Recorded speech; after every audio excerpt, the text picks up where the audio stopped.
A group of children gather before a dilapidated shrine, its ancient wooden door marred by chains and ominous bloodstains. Ribbons flutter from the surrounding trees, adding to the eerie atmosphere. One of the boys exclaims, pointing, "I told you it would be like this," while another, clearly unnerved, admits it feels like a ghost might emerge.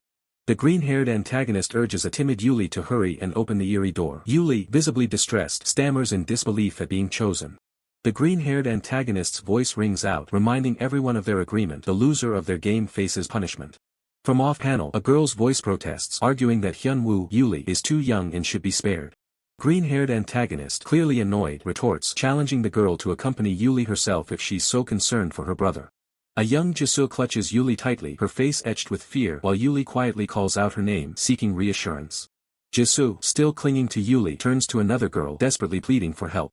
The other girl, in overalls, pauses, a heavy sigh escaping her lips as she contemplates the situation. She ultimately agrees, stating, "Since Hyunwoo Yuli is still young, I will go with him. Is that acceptable?" Jisoo reassures Yuli, "We'll be right back," and instructs the other children to wait. One of the boys impatiently confirms, "Yeah, we get it." The two mischievous boys grin, clearly pleased with their successful prank. A single white sneaker steps carefully onto the dirt path, the sound of footsteps echoing faintly. Yuli and Jisoo approach the shrine, their backs to the viewer, as they gaze up at the gruesome sight of a dead bird nailed to the door, its feathers matted with blood, sending a shiver down their spines. A closer look reveals the bird's head impaled by multiple nails, blood dripping down the ancient wood, a truly disturbing sight. On the ground, two crude straw effigies lie stained with blood, hinting at dark rituals or a malevolent presence. Jisoo's face contorts in fear, clutching Yuli, who sobs into her side, murmuring her name. She expresses a profound sense of dread, while Yuli hesitates, questioning, "Should I really open the door?" Trembling hand reaches for the rusted door handle, and with a slow, agonizing creak, the ancient door begins to give way. Yuli and Jisoo watch with wide, anxious eyes as the door continues to creak open, revealing the darkness within. Inside the shrine, numerous small bells hang, and one of them begins to ring, its soft chime echoing ominously. Jisoo's eye widens in surprise as she questions, "A bell?" a sudden shiver running through her. Suddenly, a shout pierces the air from off-panel. "It's a ghost!" Jisoo and Yuli recoil in terror. Jisoo's face contorts in pure shock and disbelief at the sudden declaration. The other children scatter, laughing hysterically, while Yuli cries out for his mother, truly believing a ghost has appeared. Yuli's face is a mask of pure terror, his tears streaming as he screams, "It's a ghost." As Yuli frantically runs away, calling for his mother, Jisoo reaches out in a desperate attempt to grab him, but he slips from her grasp and she tumbles to the ground. Jisoo sits on the forest floor, wincing in pain from her fall, murmuring, "Ow, ow, ow." A dark, spectral blur rushes past Jisoo, a chilling premonition of danger. A terrifying burst of red erupts against the darkness, the sound of tearing flesh echoing as something unseen is violently attacked. A torrent of blood sprays upwards, and a small, limp body is flung into the air, a horrifying sight that Jisoo can only glimpse. Jisoo's eye is wide with unspeakable horror, reflecting the gruesome scene unfolding before her, a silent gasp escaping her lips.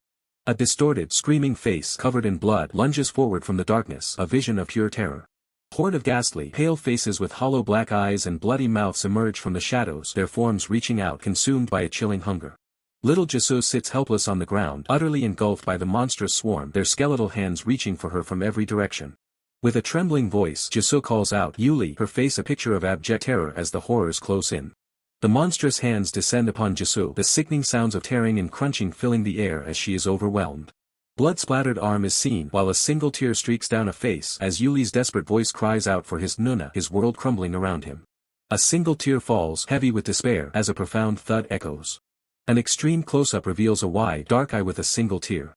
Continuing the unsettling atmosphere, a chilling revelation surfaces. The shrine, now glowing with an eerie red light, had been an ancient village taboo for generations. These ritualistic bells, now vibrating with a sinister energy, marked it as a forbidden place, one that no one was ever meant to disturb. The very air around it felt cursed, a silent warning echoing through the crimson sky, "No one." The haunting memory shifts to a young Jisoo, her face streaked with dirt and a raw, red mark, her eyes wide with terror. Adult man furiously demands to know what happened, shouting at the accused, as Jisoo, clutched tightly, trembles and reveals she left Hyunwoo behind. Another woman, her face contorted in disbelief and rage, screams about leaving a child abandoned in the treacherous mountains. Jisoo's eyes are filled with a desperate urgency, her internal thoughts screaming that she must reveal the truth, whatever it may be. A younger child, sobbing uncontrollably, points fingers, blaming Yeol Uni for leaving Hyunwoo behind. Jisoo's grip tightens, the shocking truth spilling out in her mind. Hyunwoo was taken by a monster. Two boys, equally stunned, recall that Yeol had been the one to suggest going to the forbidden place first. Jisoo's fear intensifies, her mind consumed by the terrifying realization that a monster lurks within the shrine. The adults press her, their voices laced with disbelief and accusation, demanding to know if she truly abandoned Hyunwoo. Tears stream from Jisoo's eyes, her gaze fixed on an unseen horror, the single word monster escaping her lips. The scene shifts to a police officer meticulously taking notes, asking for a description of Hyunwoo the last time he was seen. Jisoo struggles to speak, her voice trembling as she tries to recall Hyunwoo's last appearance, while an adult gently encourages her to take her time. The memory flashes to a horrifying sight, Hyunwoo bound to a tree by sinister, thorny vines, his neck bleeding, as a voice asks about his eyes. The full extent of the horror is revealed. Hyunwoo's eyes were gone, leaving only vacant, dark sockets. The onlookers gasp in collective horror, their faces reflecting the sheer terror of the revelation. The bleak memory fades, replaced by the somber facade of the Lee Won Funeral Hall. Inside, a funeral portrait of an elderly woman, surrounded by white flowers, marks a solemn occasion. Amidst the quiet gathering, a hushed voice wonders if the young woman present is Yo. Another attendee observes the young woman, noting how much Yo has grown, reminiscing about her childhood visits every summer. A third voice quietly agrees, acknowledging the passage of time. Two women discuss the past, reflecting that Yo was just a child then and perhaps the adults were too harsh on her. The conversation shifts to the official report of a wild animal accident in the taped-off forest, quickly dismissed as mere police rhetoric. Another attendee justifies the past harshness, stating that the official explanation was why Yo faced such scrutiny. The purple-haired woman stands solemnly, her back to the viewer, lost in thought. A dismissive voice scoffs at the lingering superstition surrounding the events. The young woman, Yo, turns her head slightly, her expression unreadable. A man in a suit approaches Yo, suggesting she go rest now that the hall is quieting down. Yo declines, stating she is fine and prefers to remain. Another woman gently urges Yo to at least get some fresh air, reminding her of her restless night, but Yo insists she is fine. Despite her earlier insistence, Yuli sits slumped on a cold bench, the sterile hospital hallway reflecting her inner turmoil and exhaustion. Close-up reveals Yuli's haunted expression as she silently acknowledges, "I returned to this place after 13 long years." A fragmented memory flashes, a terrified young Jisoo clinging to the elder, surrounded by a crowd, as Yuli's internal monologue continues, "I never." Overwhelmed, Yuli buries her face in her arms, hunched on the bench, the weight of her past a crushing burden. "I never wanted to come back." Suddenly, a young woman's voice cuts through the silence, addressing her with a hint of surprise, "Yo Yuni." Jang Hyunseo stands before Yuli, who remains seated, holding a drink. The new arrival confirms, "It is you, Yuni." Jang Hyunseo's gaze is direct and unyielding as she states, "It's been a while." Yuli's face tightens in a mix of shock and recognition, the name escaping her lips, Jang Hyunseo. A raw, painful memory surfaces, a child Jang Hyunseo screaming, tears streaming down her face, "It's all your fault." Yuli's expression darkens, her lips pressed into a thin line, lost in the echoing accusation from the past. Jang Hyunseo's voice cuts through Yuli's thoughts, laced with a bitter edge. "I didn't want to come because I was afraid I'd see you like this. I only came because of your grandma." Leaning in, Jang Hyunseo's tone drops, heavy with accusation. "Did you know your grandmother spent all these years atoning to the village for you?" A cold, unsettling smile spreads across Jang Hyunseo's face, her eyes gleaming with a cruel satisfaction. Yuli's eye twitches, her expression shifting from shock to a dawning realization as Jang Hyunseo continues, "Unlike her granddaughter who ran away without taking any responsibility." Yuli whispers, "What?" Jang Hyunseo gestures vaguely, a flashback showing villagers gathered, as she explains, "That's why people from the village come by. Maybe they even forgave you for breaking the village taboo." Her voice softens, dripping with sarcasm, "Since you were just a child back then." The atmosphere chills as Jang Hyunseo's expression hardens, her voice sharp and unforgiving. "But our family doesn't." Turning slightly away, Jang Hyunseo delivers her final, cutting demand, "So could you please not come to this village anymore?" Yuli remains silent, her profile showing a mix of shock and pain, as Jang Hyunseo adds, "If you have any conscience."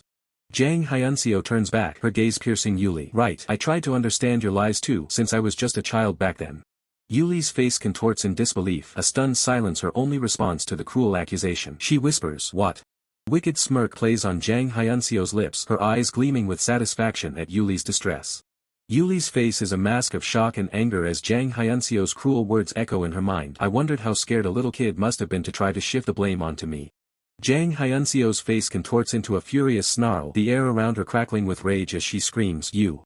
Commotion draws the attention of onlookers. Jang Hyunseo unleashes her full fury. "Are you saying that I lied? Hyunwoo only went because you stepped up first." Her voice rising to a frantic pitch, Jang Hyunseo continues her accusations. "If Yuni hadn't stepped up, the others would have given up. Hyunwoo wouldn't have died." The onlookers murmur amongst themselves, their faces etched with confusion and concern, wondering what's going on. Jang Hyunseo collapses into a dramatic display of grief, tears streaming down her face as she cries out, "Yuni is saying it's my fault that Hyunwoo died. Do you have any idea what it took for me to come here?" An adult male steps in, gently holding Jang Hyunseo, trying to calm her. He addresses both women. Hyunseo, calm down. Yo, you stop as well. The man continues, joined by an adult female, both looking sternly at Yuli. Do you really need to say such nonsense here of all places? Do you even know how much your grandmother has suffered all this time? Yuli's eyes are wide, reflecting the shock and pain of the accusations, her world crumbling around her. A single word escapes Yuli's lips, grandma, as her gaze falls, the weight of the revelation crushing her. Yuli's hand clenches into a tight fist, the memory of Jang Hyunseo's words burning in her mind. Did you know your grandmother spent all these years atoning to the village for you? A haunting flashback shows two young boys, their faces obscured, as a voice from the past dictates. She said whoever loses the game should go into the mountains. The flashback intensifies, showing a frantic foot retreating, a desperate cry echoing from a younger Yuli. No. Chilling flashback reveals a tender, yet ominous scene. The elder, his face cast in shadow, gently fans a sleeping young Jisoo, a deceptive calm before the storm. Suddenly, a younger Jisoo stands alone beneath a verdant tree, a sense of unease settling over the tranquil landscape as unseen forces begin to stir. A whisper of wind rustles through the leaves, carrying a faint, unsettling sound as Jisoo calls out, her voice laced with trepidation, asking for her grandma. Tear traces a path down Jisoo's cheek, her eyes squeezed shut, mirroring the growing dread that envelopes her. The ominous jingle of bells echoes, and a malevolent red glow begins to suffuse the darkness, signaling an impending horror. Jisoo's eye snaps open, now glowing with a terrifying crimson light, a reflection of the sinister power taking hold. The elder appears on a misty bridge, his figure silhouetted against a blood-red sky, his presence unsettling and foreboding. The chilling smile, the elder beckons, his voice a sinister lure, commanding Yuli to come closer. Jisoo recoils, her eyes wide with fear and confusion as she questions the identity of the figure, mistaking him for her grandma. Her feet hesitate, a silent plea for escape as the red glow intensifies around her, trapping her in the nightmare. The entire sky bleeds crimson, an apocalyptic vision of the world as the malevolent energy consumes everything. Amidst the terrifying red landscape, the jingle of bells continues, a haunting soundtrack to Jisoo's terror as she stands frozen. A traditional shrine glows with an infernal red light, its ancient facade now a gateway to unspeakable horrors, the bells still chiming. The bells multiply, adorned with tattered white ribbons, each one pulsating with dark energy, amplifying the chilling jingle. Jisoo's face is a mask of pure terror, her eyes glowing an unnatural red as the ominous bells continue their relentless chime. Suddenly, grotesque, ghostly faces emerge from the mass of bells, their empty eyes fixing on Jisoo as a chilling voice declares, "Found you." Just as despair threatens to consume her, a hand firmly grasps Jisoo's, a desperate attempt to pull her from the abyss. Yuli's determined eye flashes into view, his expression resolute as he fights to break through the nightmare's hold. In the present, Yuli urgently commands Jisoo to snap out of it, his voice cutting through the lingering shadows of her traumatic memory. A narrative interlude begins, explaining the ancient village where a shaman household had worshipped a snake god for generations. This shaman family was cursed to only bear daughters, each destined to serve the snake god. And those daughters all had to live serving the snake god. However, the narrative reveals a pivotal moment. A son was born into the snake shaman family. This child, a young Yuli, was the only one among them born free from the ancient curse. A young Yuli, looking determined, stands as the beacon of hope, his presence a stark contrast to the family's cursed lineage. Flashback resumes with frantic footfalls as young Yuli and Jisoo run through a mystical, ethereal forest, desperate to escape. Their hands are clasped tightly, a symbol of their shared peril and Yuli's unwavering resolve to protect Jisoo. Young Yuli glances back, his expression a mix of urgency and fierce determination, ensuring Jisoo is safe behind him. Jisoo's eyes are wide with terror, reflecting the horrors they are fleeing, as a single word hangs heavy in the air, "An." The ominous jingle of bells echoes from the structure behind them, the red glow intensifying, signaling the relentless pursuit. Jisoo turns, her face contorted in a scream of pure terror as grotesque, blood-soaked figures emerge from the shadows, their forms twisted and horrifying. A close-up of Jisoo's eye reveals a single tear, her expression etched with profound fear and despair as the nightmare closes in. Yuli's hand firmly clasps Jisoo's, his silent promise of protection as he commands her to run, his voice a desperate plea for survival. The younger Yuli, his eyes wide with urgency, is revealed as the child who saved me from that thing on that day. Young Jisoo looks back at Yuli, her face streaked with tears, a mixture of fear and gratitude in her gaze. They sprint through the crimson-tinged forest, a desperate race against the encroaching darkness, their figures small against the towering trees. Transitioning back to the present, Yuli and Jisoo stand by a moonlit river, the serenity a stark contrast to the recent flashback. Jisoo bows deeply, her expression unreadable, as Yuli observes her with a contemplative gaze. Yuli reflects on the passage of time, stating that despite the years, he recognized her instantly, his memory unclouded by the past. He then addresses her by name, "One Jisoo," his voice filled with a mix of recognition and lingering concern as leaves gently fall around them. The tension hangs heavy in the air between Yuli and Jisoo, the fallen leaves silent witnesses to their fraught reunion. Yuli's expression remains unreadable, his gaze fixed as if weighing heavy thoughts. Finally, Yuli breaks the silence, his voice laced with a deep, unsettling question. Why did you come back? Jisoo looks up, bewildered, explaining that she returned for her grandmother's funeral. Yuli's response is immediate and unyielding, stating that she still shouldn't have come. His words hit Jisoo like a blow as he asks, did you come back because you want to die? Jisoo's eyes widen further in disbelief and fear, uttering a single, stunned what? Without waiting for a reply, Yuli turns and commands, let's go, pulling Jisoo along with him. Jisoo, still reeling, asks him, where, as Yuli continues to lead her away. Their hands remain clasped as Yuli calmly replies, your house. Jisoo's expression is one of utter confusion. Jisoo tries to protest, reminding him of the funeral. Yuli, with a resolute expression, instructs her to skip the funeral and go straight home as her aunt and uncle are already there. He continues, telling her to contact them, feigning illness, and to stay home tonight. Jisoo hesitates, a troubled expression on her face. She then questions Yuli, wondering if her grandmother wouldn't also want to protect her. A sudden realization dawns on Jisoo, and she asks if this is all because of that thing from earlier. Standing before Yuli, Jisoo urgently demands to know, what exactly is that thing? Yuli's gaze is unwavering as he simply states, you saw it. He reveals the horrifying truth, the monster that came out of the shrine that killed Jang Hyunwoo. Jisoo can only whisper the name, Hyunwoo, as the realization sinks in. Her eyes widen in horror as a chilling thought forms, that means. The memory flashes back, confirming her deepest fear, what I saw that day, I didn't imagine it. The terror of the past washes over her, a crushing confirmation that it really was. Back in the present, Jisoo is visibly shaken, beads of sweat forming as she repeats, it really was. As Jisoo struggles with her memories, Yuli clenches his fist, a silent testament to his own resolve. She whispers, why? Jisoo turns to Yuli, her voice filled with desperate confusion, asking, why are you able to talk about it? She explains her own inability to speak of the horrors, emphasizing, I haven't been able to tell anyone about it until now. The words hang heavy, clarifying her struggle about that thing. Her mind replays the terrifying scene, confirming that it was indeed responsible for what happened to Hyunwoo. The memory of her desperate, futile attempts to speak out is vivid, no matter how much I struggle to try to tell someone. Yuli finally reveals the reason for her silence, stating plainly, because it's a taboo. Jisoo looks up, a puzzled taboo, escaping her lips. Yuli explains that a powerful curse prevents impure things from being revealed to outsiders, showing the sealed shrine as evidence. He clarifies that this curse is precisely why she couldn't speak of the monsters. Jisoo, still crouching, then questions him, then how can you? Yuli pauses, then reveals his own connection to the horror, because I also saw that thing that day. He explains that their shared experience is precisely why they can discuss it openly, flashing back to a memory of them running together as children. Yuli bends down, emphasizing the unique nature of the threat, it's that kind of monster. Their hands clasp once more, a silent pact forged under the ominous glow of a blood-red moon, symbolizing their shared burden and the terrifying world they now face. The man in the suit turns to the girl, issuing a stern warning. The girl watches him, questioning his cryptic caution. The man explains the grim reality, warning that the monster will catch her before she can act. He reiterates his instruction for her safety, stating that she needs to leave the village. A haunting memory of a child who met a tragic end crosses his mind as he warns the girl she might suffer a similar fate. Running a hand through his hair, the man expresses frustration, noting that the disturbance caused by her arrival will only settle once she leaves. He reveals that he has placed a protective barrier around the shrine.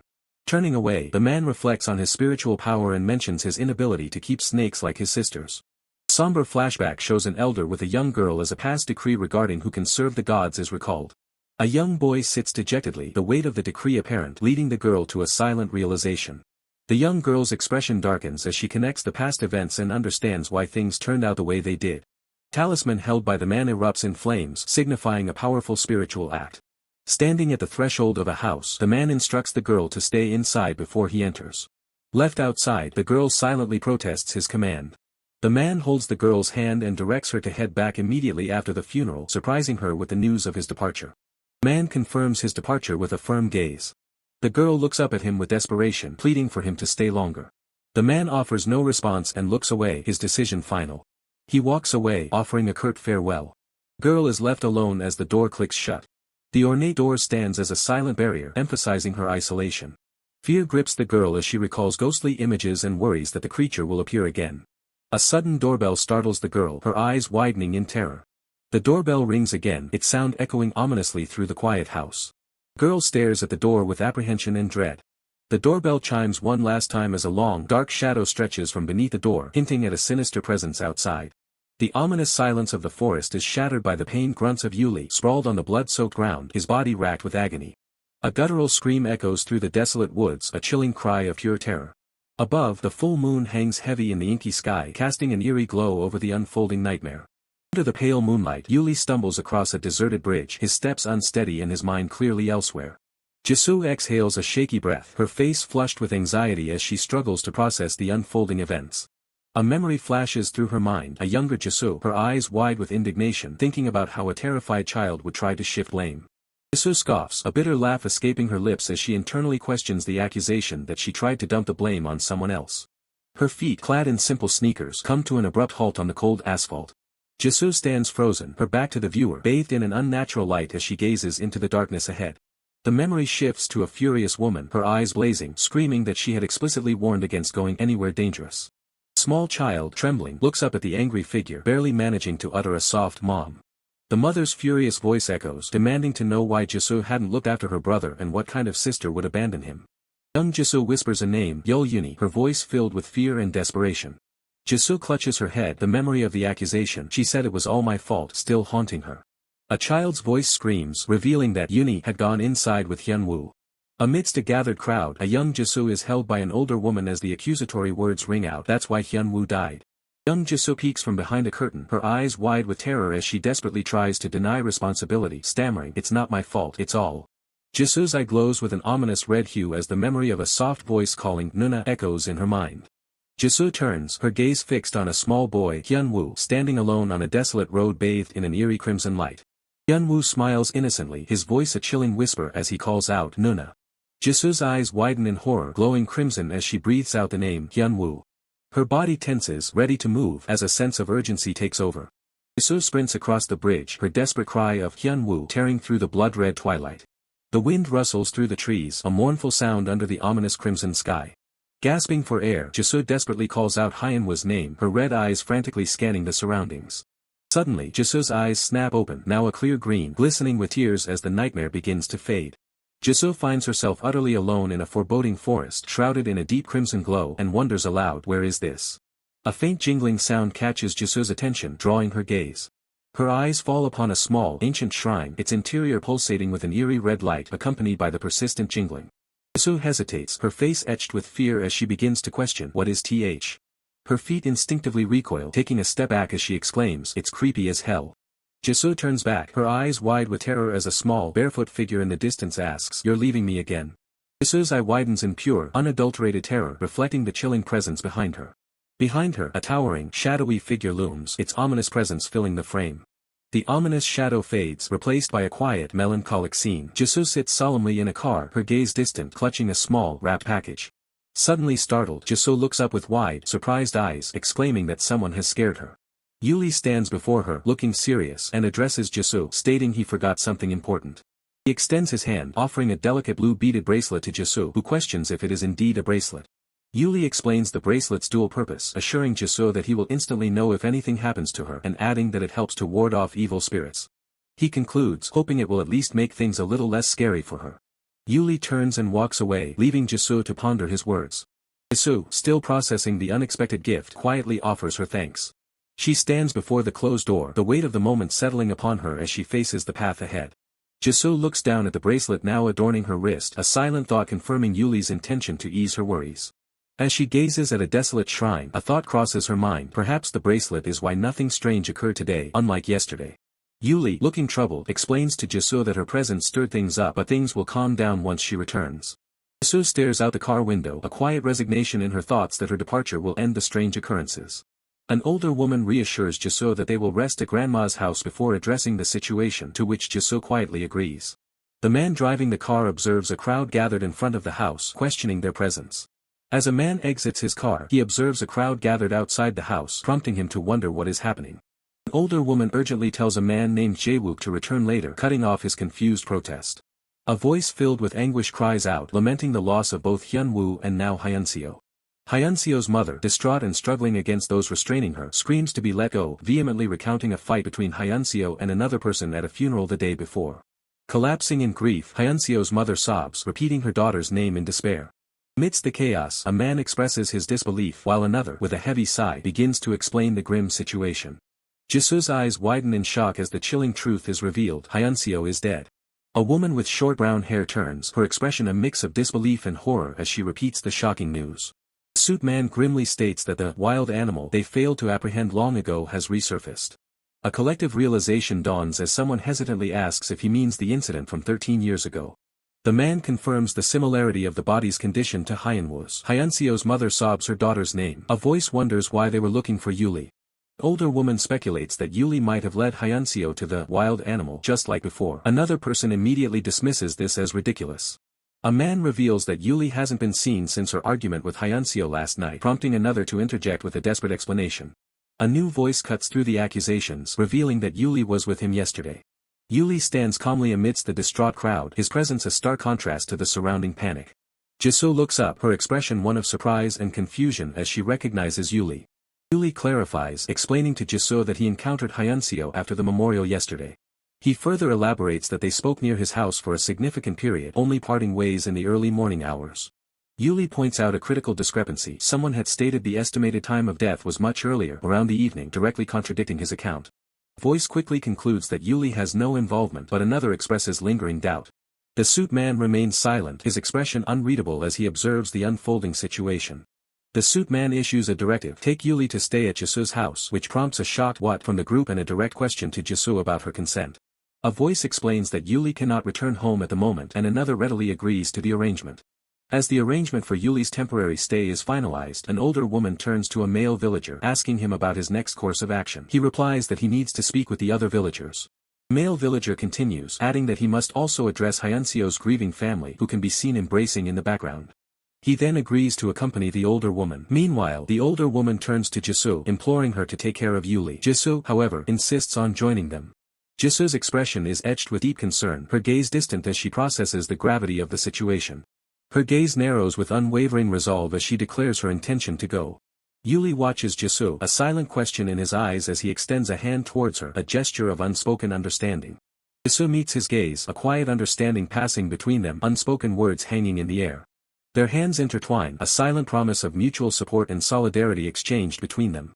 Outside, a traditional house stands under a somber sky, a lone crow perched on a branch, its silhouette stark against the fading light, hinting at an ominous presence. Inside, Yuli gently tells Jisoo to rest, offering to get her something to drink, his concern evident. Jisoo lowers her gaze, a complex mix of emotions playing across her features. Yuli then reveals that he never truly left her side at dawn, his presence a silent vigil. He clarifies that he stayed nearby until dawn just in case. Jisoo repeats his words, a hint of surprise in her voice. A shadow falls across Yuli's face, his expression hardening with unspoken thoughts. A sudden, intense realization flashes in his eyes, a spark of understanding igniting within him. Jisoo covers her face, her voice trembling as she questions if Hyunseo's death was a direct consequence of her return. A chilling flashback emerges, showing a terrified victim being choked, a menacing voice accusing, "It was your doing again, wasn't it?" The scream of the victim echoes, a raw cry of terror in the face of imminent danger. Back in the present, Jisoo cries, her voice filled with self-blame, repeating that someone died again because of her. Yuli gently takes Jisoo's hands, explaining that the barrier protecting the village has been steadily losing its power for a while now. He reveals that his past harsh words were meant to drive her away, to ensure she left the village as quickly as possible. His gaze softens as he tells her plainly, "It's because you're in danger." Yuli reassures her, stating that the incident was not her fault but merely a consequence of the unstable barrier. Jisoo remains silent, tears welling. He reiterates, with unwavering conviction, that it was never her fault. His words carry a profound weight, assuring her that this truth holds true for both the present and the past. A new voice interjects, "I saw what happened that day," as the suit man appears, his presence commanding. The suit man continues, revealing a past event where Jisoo almost died attempting to help Jang Hyunwoo. Returning to their conversation, Yuli questions Jisoo's continued concern for the villagers, asking why she isn't angry after what they did to her as a child. Jisoo clenches her clothing tightly, a silent testament to her inner turmoil and unwavering resolve. With a determined grip, Jisoo states that an innocent person has died and the tragedy could easily repeat itself. Yuli reacts with shock to Jisoo's words, a flash of the green-haired antagonist's menacing eyes appearing at the edge of the panel, signaling imminent danger. Green-haired antagonist's eyes glow with a sinister light, his presence radiating pure malice. The ominous crow from earlier now appears, its eyes burning crimson, letting out a piercing shriek. A swarm of shadowy, monstrous birds descends, their forms blurring with terrifying speed, closing in on their target. Yuli instinctively shields Jisoo as a sharp, claw-like attack lunges upwards, aiming for them with deadly precision. Yuli lies on the ground, surrounded by the menacing shadowy figures, their collective voices demanding, "Give her." Jisoo's eyes widen in terror, a chilling presence looming behind her, casting a sinister cyan glow. Protective hand reaches out, drawing Jisoo close amidst the encroaching shadows, shielding her from the unseen threat. Yuli clutches Jisoo tightly, his eyes blazing with a primal fury, declaring he will never give her up. Blood stains Yuli's hand as he clenches his fist, a fierce resolve hardening his grip, a crushing sound echoing. Crimson wave of energy erupts, tearing through the air with destructive force, a fiery burst consuming the space. Yuli unleashes a desperate surge of power, pushing back against the encroaching darkness, his body straining with the effort. Red energy streaks across the scene, a rapid-fire assault against the unseen threat, striking with explosive force. A monstrous, shadowy creature is repelled, blood raining down as Yuli holds Jisoo, both wounded but defiant in the aftermath. Jisoo clings to Yuli, who is visibly injured, as he desperately calls out her name, his voice filled with concern. Yuli, bloodied and battered, asks Jisoo if she is alright, his concern palpable despite his own injuries. Jisoo looks away, a somber expression on her face as Yuli tries to speak to her, the weight of their situation heavy. Yuli's glowing eyes reflect a deep resolve, even as blood streams down his face, hinting at a past struggle that mirrors the present. The system reveals the monster's true form, a grotesque tangle of screaming faces and contorted bodies, a nightmare made manifest. This abomination was formed from countless victims, adults and children alike, their suffering twisted into a singular, horrific entity. And within this grotesque form, a nest of venomous snakes writhe, their eyes glowing with malevolent intent. The younger Jisoo sits paralyzed with fear as the snake-infested monster emerges from the dark woods, closing in on her. A younger Jisoo, in traditional attire, looks up in terror, clinging to a bloodied Yuli in a desperate moment of the past. The past mirrors the present, a chilling echo of the danger Yuli and Jisoo faced then, just like now. Yuli's eyes, burning with a golden glow, reflect the pain and determination that marked him even in that past encounter. Piercing scream echoes through the traditional building, signaling the immediate onset of chaos and terror. As Jisoo falls, Yuli lunges forward, a desperate cry escaping his lips, attempting to reach her in time. Jisoo, panting with exertion, realizes in horror that the monster has appeared, her fear mounting. The horrifying visage of the snake-mouthed monster fills the frame, confirming it is the very creature that killed Hyunwoo. Panicked, Jisoo realizes she must run, urging herself to hurry through the traditional corridor, desperate for escape. Jisoo frantically pushes against a paper door, desperate to escape the terrifying pursuit, her hand pressing hard. A chilling line of shadowy figures, their long hair obscuring their faces, stands motionless and menacing in the darkened hall. Jisoo looks up in horror, seeing more of the ghostly figures hanging from the ceiling, illuminated by a sinister red glow. Her eyes, glowing pink with fear, reflect the overwhelming terror of her surroundings, a silent scream of dread. One of the shadowy figures looms closer, a chilling, drawn-out sound emanating from its blood-streaked form, intensifying the horror. Jisoo glances upwards, her expression a mix of fear and desperate confusion, trying to comprehend the nightmare unfolding. Her head snaps back violently, a sudden force throwing her off balance, disorienting her in the terrifying moment. Jisoo's body is pulled downwards, her traditional robes billowing around her as she loses control, falling into the unknown. Yuli's jaw tightens, his determined expression evident even in the warm, nostalgic glow, ready to act. With a swift movement, Yuli catches Jisoo, cradling her unconscious form as the warm light bathes the traditional setting, a moment of rescue. Jisoo lies limp in his arms, her eyes closed, dark stains on her traditional attire hinting at severe injury, her fate uncertain. Yuli gazes down, his expression grim and resolute, determined to protect her at all costs, a silent promise in his eyes. He pulls Jisoo closer, his bloody hand holding her securely, a silent vow of protection in his tight embrace, a bond unbreakable. The weight of their shared burden settles in the quiet, sacred space, Yuli kneeling beside Jisoo, their forms bathed in a somber red glow, incense smoke rising like a prayer. A gentle breeze rustles through the night, hinting at a shift in the atmosphere as the scene transitions to a tranquil, moonlit exterior. Inside a serene room, Jisoo lies in bed, her features soft in slumber, yet a faint shadow of unease seems to cling to her peaceful facade. Even in her dreams, Jisoo's subconscious calls out, murmuring a single, familiar name, Yul. The elder sits vigil by her bedside, a silent, watchful guardian in the soft, ambient light of the room. His hand reaches out, gently stroking Jisoo's hair, a gesture of profound care and comfort. The elder's gaze is filled with a deep, sorrowful affection as he softly echoes the name, Yul. In her dream, Jisoo stirs, her hand reaching up as if in recognition, uttering a heartfelt, "Grandma." Suddenly, dark, ominous splatters appear, marring Jisoo's face and hair, signaling a terrifying shift in her dreamscape. The splatters intensify, and Jisoo's eyes flicker open, a raw terror etched onto her face as the nightmare takes hold. Child's blood-soaked face, eyes wide with horror, screams out a desperate "UNNIE." The dream plunges deeper into chaos, with a monstrous, shadowy figure looming over a helpless form, blood staining the ethereal branches. Jisoo jolts awake, her breath catching in a violent gasp, eyes wide and disoriented as she struggles to escape the lingering tendrils of her nightmare. Yuli's intense gaze falls upon her, his concern palpable, his eyes reflecting a mixture of worry and understanding. He immediately asks Jisoo if she's alright, wondering if she's just had a nightmare, his voice laced with genuine concern. Jisoo's hand instinctively clutches her chest, a silent exclamation of the lingering fear from her vivid dream. Yuli, seeing her distress, gently questions Jisoo, a hint of uncertainty in his tone as he tries to confirm her identity amidst the chaos. His eye, now tinged with a subtle, dark power, observes her intently, a silent testament to the trials he has faced. Yuli, still bearing the marks of battle with blood on his hands and face, looks away, his expression grim and burdened by recent events. A sudden rush of sound emphasizes the lingering tension in the room, a stark contrast to Jisoo's awakening. Jisoo, still processing her surroundings, softly calls out to Yuli, her voice tinged with a fragile recognition, "You." Yuli remains silent, his gaze cast downwards, a moment of quiet contemplation before he speaks. Turning from Jisoo, Yuli reassures her that her consciousness is what truly matters, informing her that his parents, auntie and uncle, will arrive soon, and advises her to change and rest. Jisoo looks down, a thought bubble forming above her head as she ponders clothes, her mind slowly piecing together the events. Her hand moves to her chest, where she notices the faint bloodstains on her traditional attire, a stark reminder of the recent ordeal. She realizes, the blood. A closer look at her blood-stained hand brings the grim reality into sharp focus, her thoughts echoing, this blood. Fleeting memory surfaces for Yuli, a vivid image of Jisoo reaching out to him, covered in his own blood, confirming his realization. Jisoo was trying to save me. As Yuli reaches for the doorknob, he hesitates, a lingering question in his mind as he silently asks, "Are you really one, Jisoo?" He turns back to face her, his gaze intense as he directly asks, "Do you recognize me now?" Jisoo's expression shifts to one of deep contemplation, her thoughts acknowledging his a completely different appearance from before.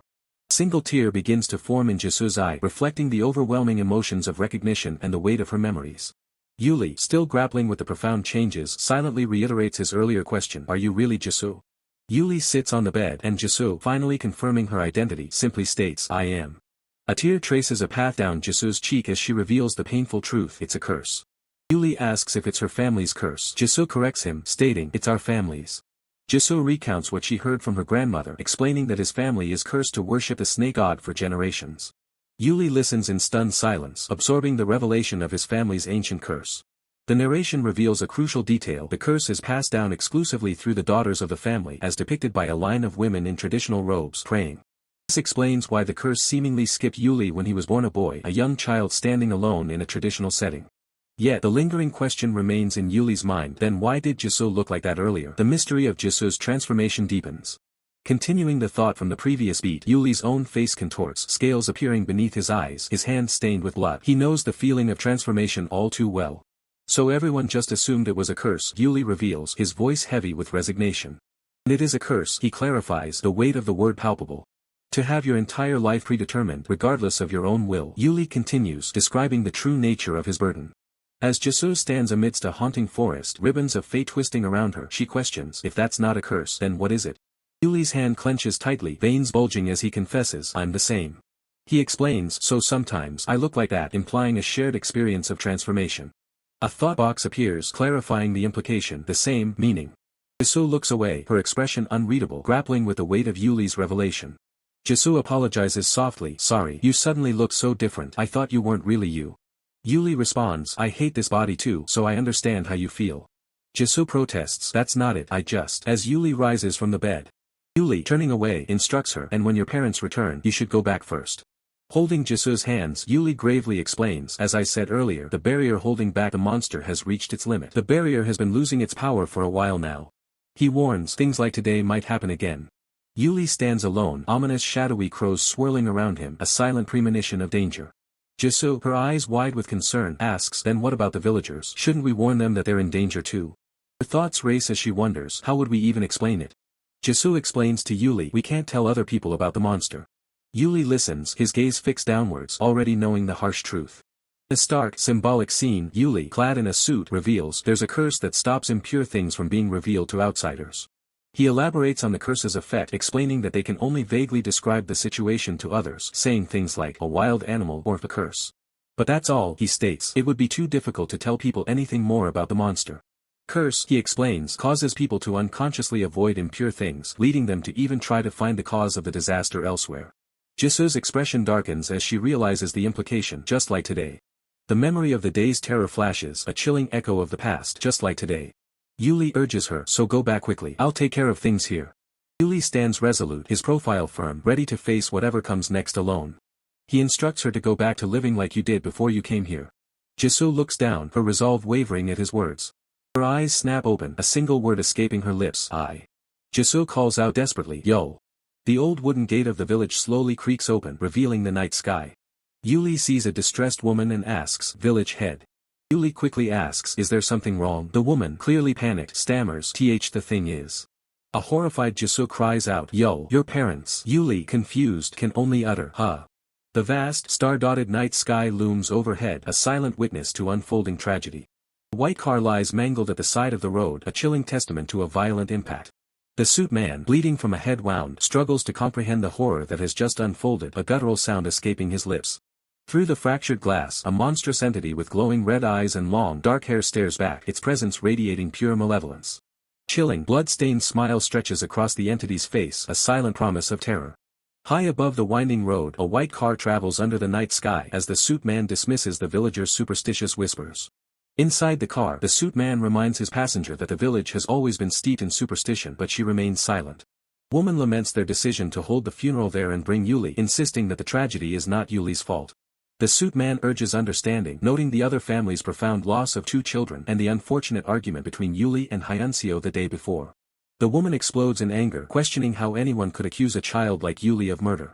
In a somber gathering, the woman expresses her frustration, stating that the villagers are going too far, unfairly siding with Hyunseo despite knowing Yuli's innocence. The villagers angrily declare that the wild animal should have been dealt with 13 years prior, now accusing Yuli of being cursed or tainted with bad luck after a similar incident. The suit man's face contorts in disbelief, his thoughts echoing the madness of the villagers' accusations. Back in the car, the woman declares her hatred for the village, vowing never to return. The suit man agrees, promising that once his mother's house is settled, they will never have to step foot in the cursed village again. With a determined glint in his eye, the suit man silently hopes their escape from the village will be permanent. As the woman glances into the rearview mirror, a chilling sight greets her, the ghostly entity dressed in white standing eerily on the dark road behind them. Her eye widens in sheer terror, a silent scream of realization trapped in her throat. Woman frantically questions if what she saw was a person, startling the suit man, who asks for clarification. A deafening crash reverberates as both the suit man and the woman stare ahead, their faces frozen in absolute horror. The suit man's gaze shoots upwards, his voice trembling as he warns of something directly in front of them. A sickening splash erupts as blood torrents down the windshield, painting a gruesome scene. Amidst the chaos, a shadowy figure with a single glowing eye emerges from the darkness, accompanied by a bone-chilling crunch. The suit man lets out a guttural scream as dark tendrils violently seize him, pulling him into the abyss. White car lies utterly mangled against the roadside barrier, a stark testament to the devastating impact, dark stains marring the asphalt. Through the web of shattered glass, the suit man's bloodied and dazed face is visible, trapped in the wreckage. A dull thump echoes as the suit man's eyes flutter, the world around him fading into darkness. Under the vast, star-studded sky, the wrecked car sits silently, observed by several ominous silhouettes perched atop the barrier. The scene abruptly shifts to a bustling city street bathed in daylight, with pedestrians and vehicles moving about. 3 young men stand together, their casual attire suggesting a moment of everyday normalcy. Jisoo, her eyes filled with concern, calls out Yuli's name. Yuli's mother, now recovering in a hospital gown, greets Jisoo with a surprised question. Tears welling in her eyes, Jisoo addresses Yuli's mother with a heartfelt mom. Jisoo rushes forward, embracing Yuli's mother tightly, who lets out a surprised sound, asking if Jisoo was shot. Jisoo asks her mother if she's alright, to which Yuli's mother reassures her that she is perfectly fine. Jisoo's thoughts turn to her father, the suit man, who lies unconscious in a hospital bed, bandaged from the recent ordeal. Yuli's mother smiles, assuring Jisoo that her father is fine, merely resting under sedation, and they can visit him later. Another older woman, looking deeply concerned, demands to know what on earth is happening, while Yuli's mother addresses her as Uni. Ominous shrine stands before a group of children, its ancient wood and chains stained with what appears to be blood. One of the boys points at the eerie location, while another shivers, admitting it feels like a ghost might emerge at any moment. A brown-haired girl, looking mischievous, urges a boy to hurry up and open the door to the shrine. Startled, the boy points to himself, questioning why he is being singled out for the task. 2 boys, one with a bowl cut and another with spiky hair, grin mischievously, clearly enjoying their friend's predicament.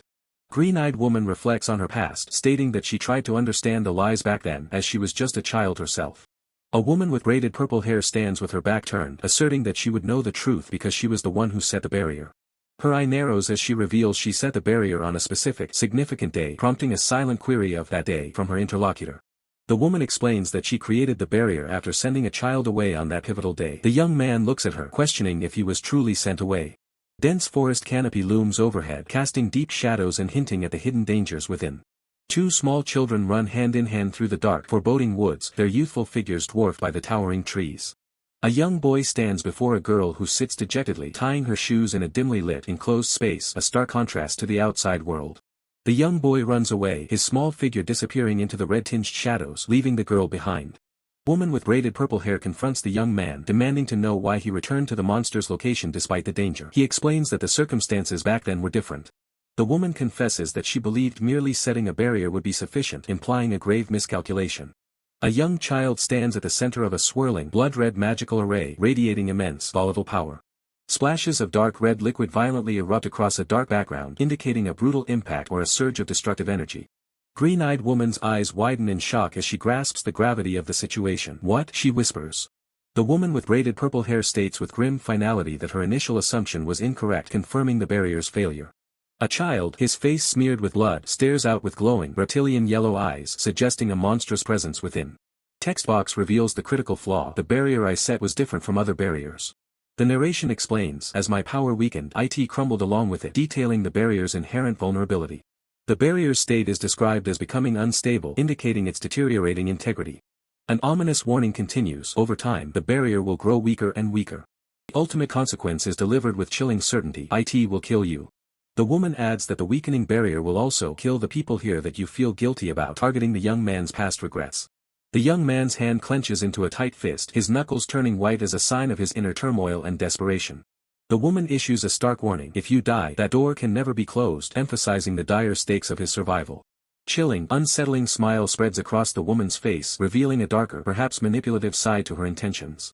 The young man's eyes widen in a mix of shock and dawning horror, reflecting the full impact of her words. Looking downcast, the young man concedes, yesterday that was the best we could do, acknowledging their past limitations. Woman firmly grips the young man's arm, a gesture that is both supportive and a subtle assertion of control. She directly asks him, will you close the door, placing the ultimate decision and burden squarely on his shoulders. With a determined expression, the young man responds, I will close it, accepting the heavy responsibility thrust upon him. He, her back to the overgrown path, quietly acknowledges the return of a familiar burden, whispering, again. Her eyes widen as a soft breeze rustles through the trees, carrying a sense of unease. Before a grand, ancient gate, Sejun and Minhee witness the protective talismans crumbling, their power fading as the sealed entrance begins to glow ominously. Sejun observes the scattered talismans, recognizing their failure, as he notes, the talismans we put up when we left. With a worried expression, Minhee softly agrees, okay. Sejun steps into the eerie, red-lit corridor, the ancient wood groaning softly underfoot as he ventures deeper. Sejun pauses before a wooden door, a faint click echoing through the silence, his thoughts unreadable. A woman with short green hair and piercing eyes glares with intense fury, a dark aura swirling around her as she screams, you.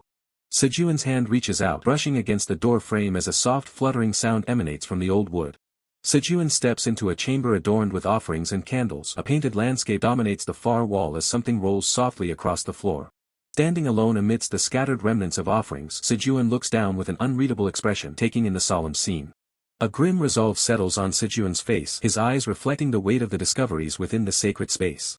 Minhee's eyes widen in alarm as a harsh caaw echoes, drawing her attention to something startling. Black crows fill the sky, their ominous cries amplified as Minhee remarks, a crow. There were lots of them on the mountain earlier too. Sejun, his expression shadowed, reveals to Minhee, I made it after I sent you away that day. Minhee's gaze drifts, lost in thought as she considers Sejun's revelation.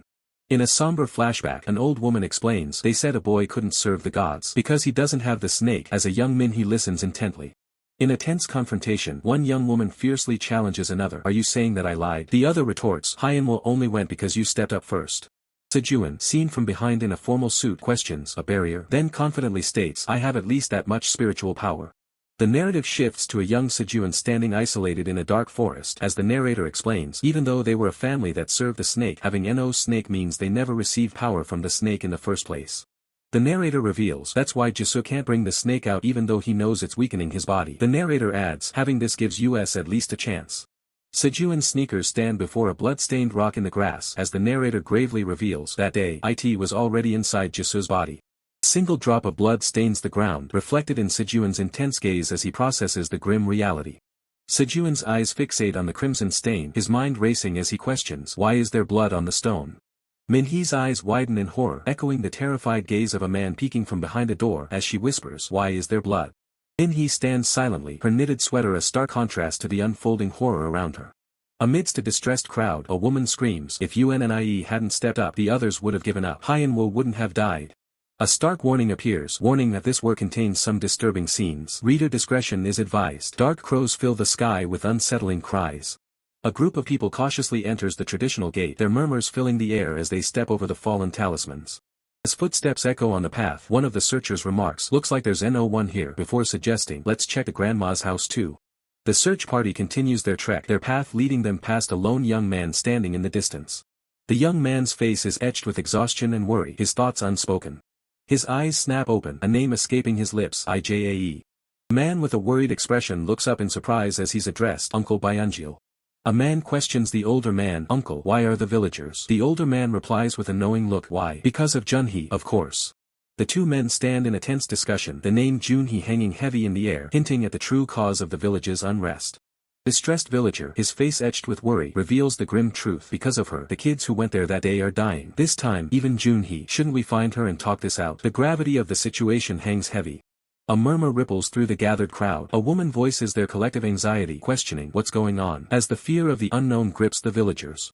The tension shifts as Ig, his eyes wide with a mix of fear and accusation, confronts someone, demanding, you went there too, right? The air crackles with unspoken history. Ig presses on, his voice laced with suspicion, so that's why you came to look for Jisoo. The mention of Jisoo's name adds another layer to the deepening mystery. A chilling, unsettling smile spreads across Ig's uncle's face as he taunts, were you worried you'd die too? His words are a venomous jab, twisting Ig's fear into a weapon. Ig's eyes dart nervously, his composure cracking under the pressure. He stammers, WL, unable to fully articulate his fear. Ig's uncle's hand grips Ig's shoulder, a gesture that feels more like a command than comfort. He utters a single, weighty name, Ig. With a forced smile that doesn't reach his eyes, Ig's uncle instructs, go to the shrine. Ig's face contorts in a mixture of confusion and dread. Ig's hand clenches, his mind reeling from the unexpected command. He manages a bewildered, as the gravity of the request sinks in. Ig's uncle explains, his voice taking on a grave tone, going to the shrine that day was the root of all this. You angered the village god. Just go there and try to soothe its anger. Ig listens, his expression darkening with a grim realization. Grip on Ig's shoulder tightens, emphasizing the unspoken threat. Ig's uncle's voice drops to a chilling whisper, only then will you. Ig confronts his uncle, his eyes burning with suspicion. You were the one who said that. The accusation hangs heavy, a stark contrast to the red-tinged background. Suddenly, Hyunseo cries out, her voice raw with anguish. Uni is saying it's my fault that Hyunwoo died. Do you have any idea what it took for me to come here? Her outburst shatters the tense quiet. Amidst the chaos, a hand violently grabs another arm, the red light of the scene reflecting the escalating conflict and raw emotions.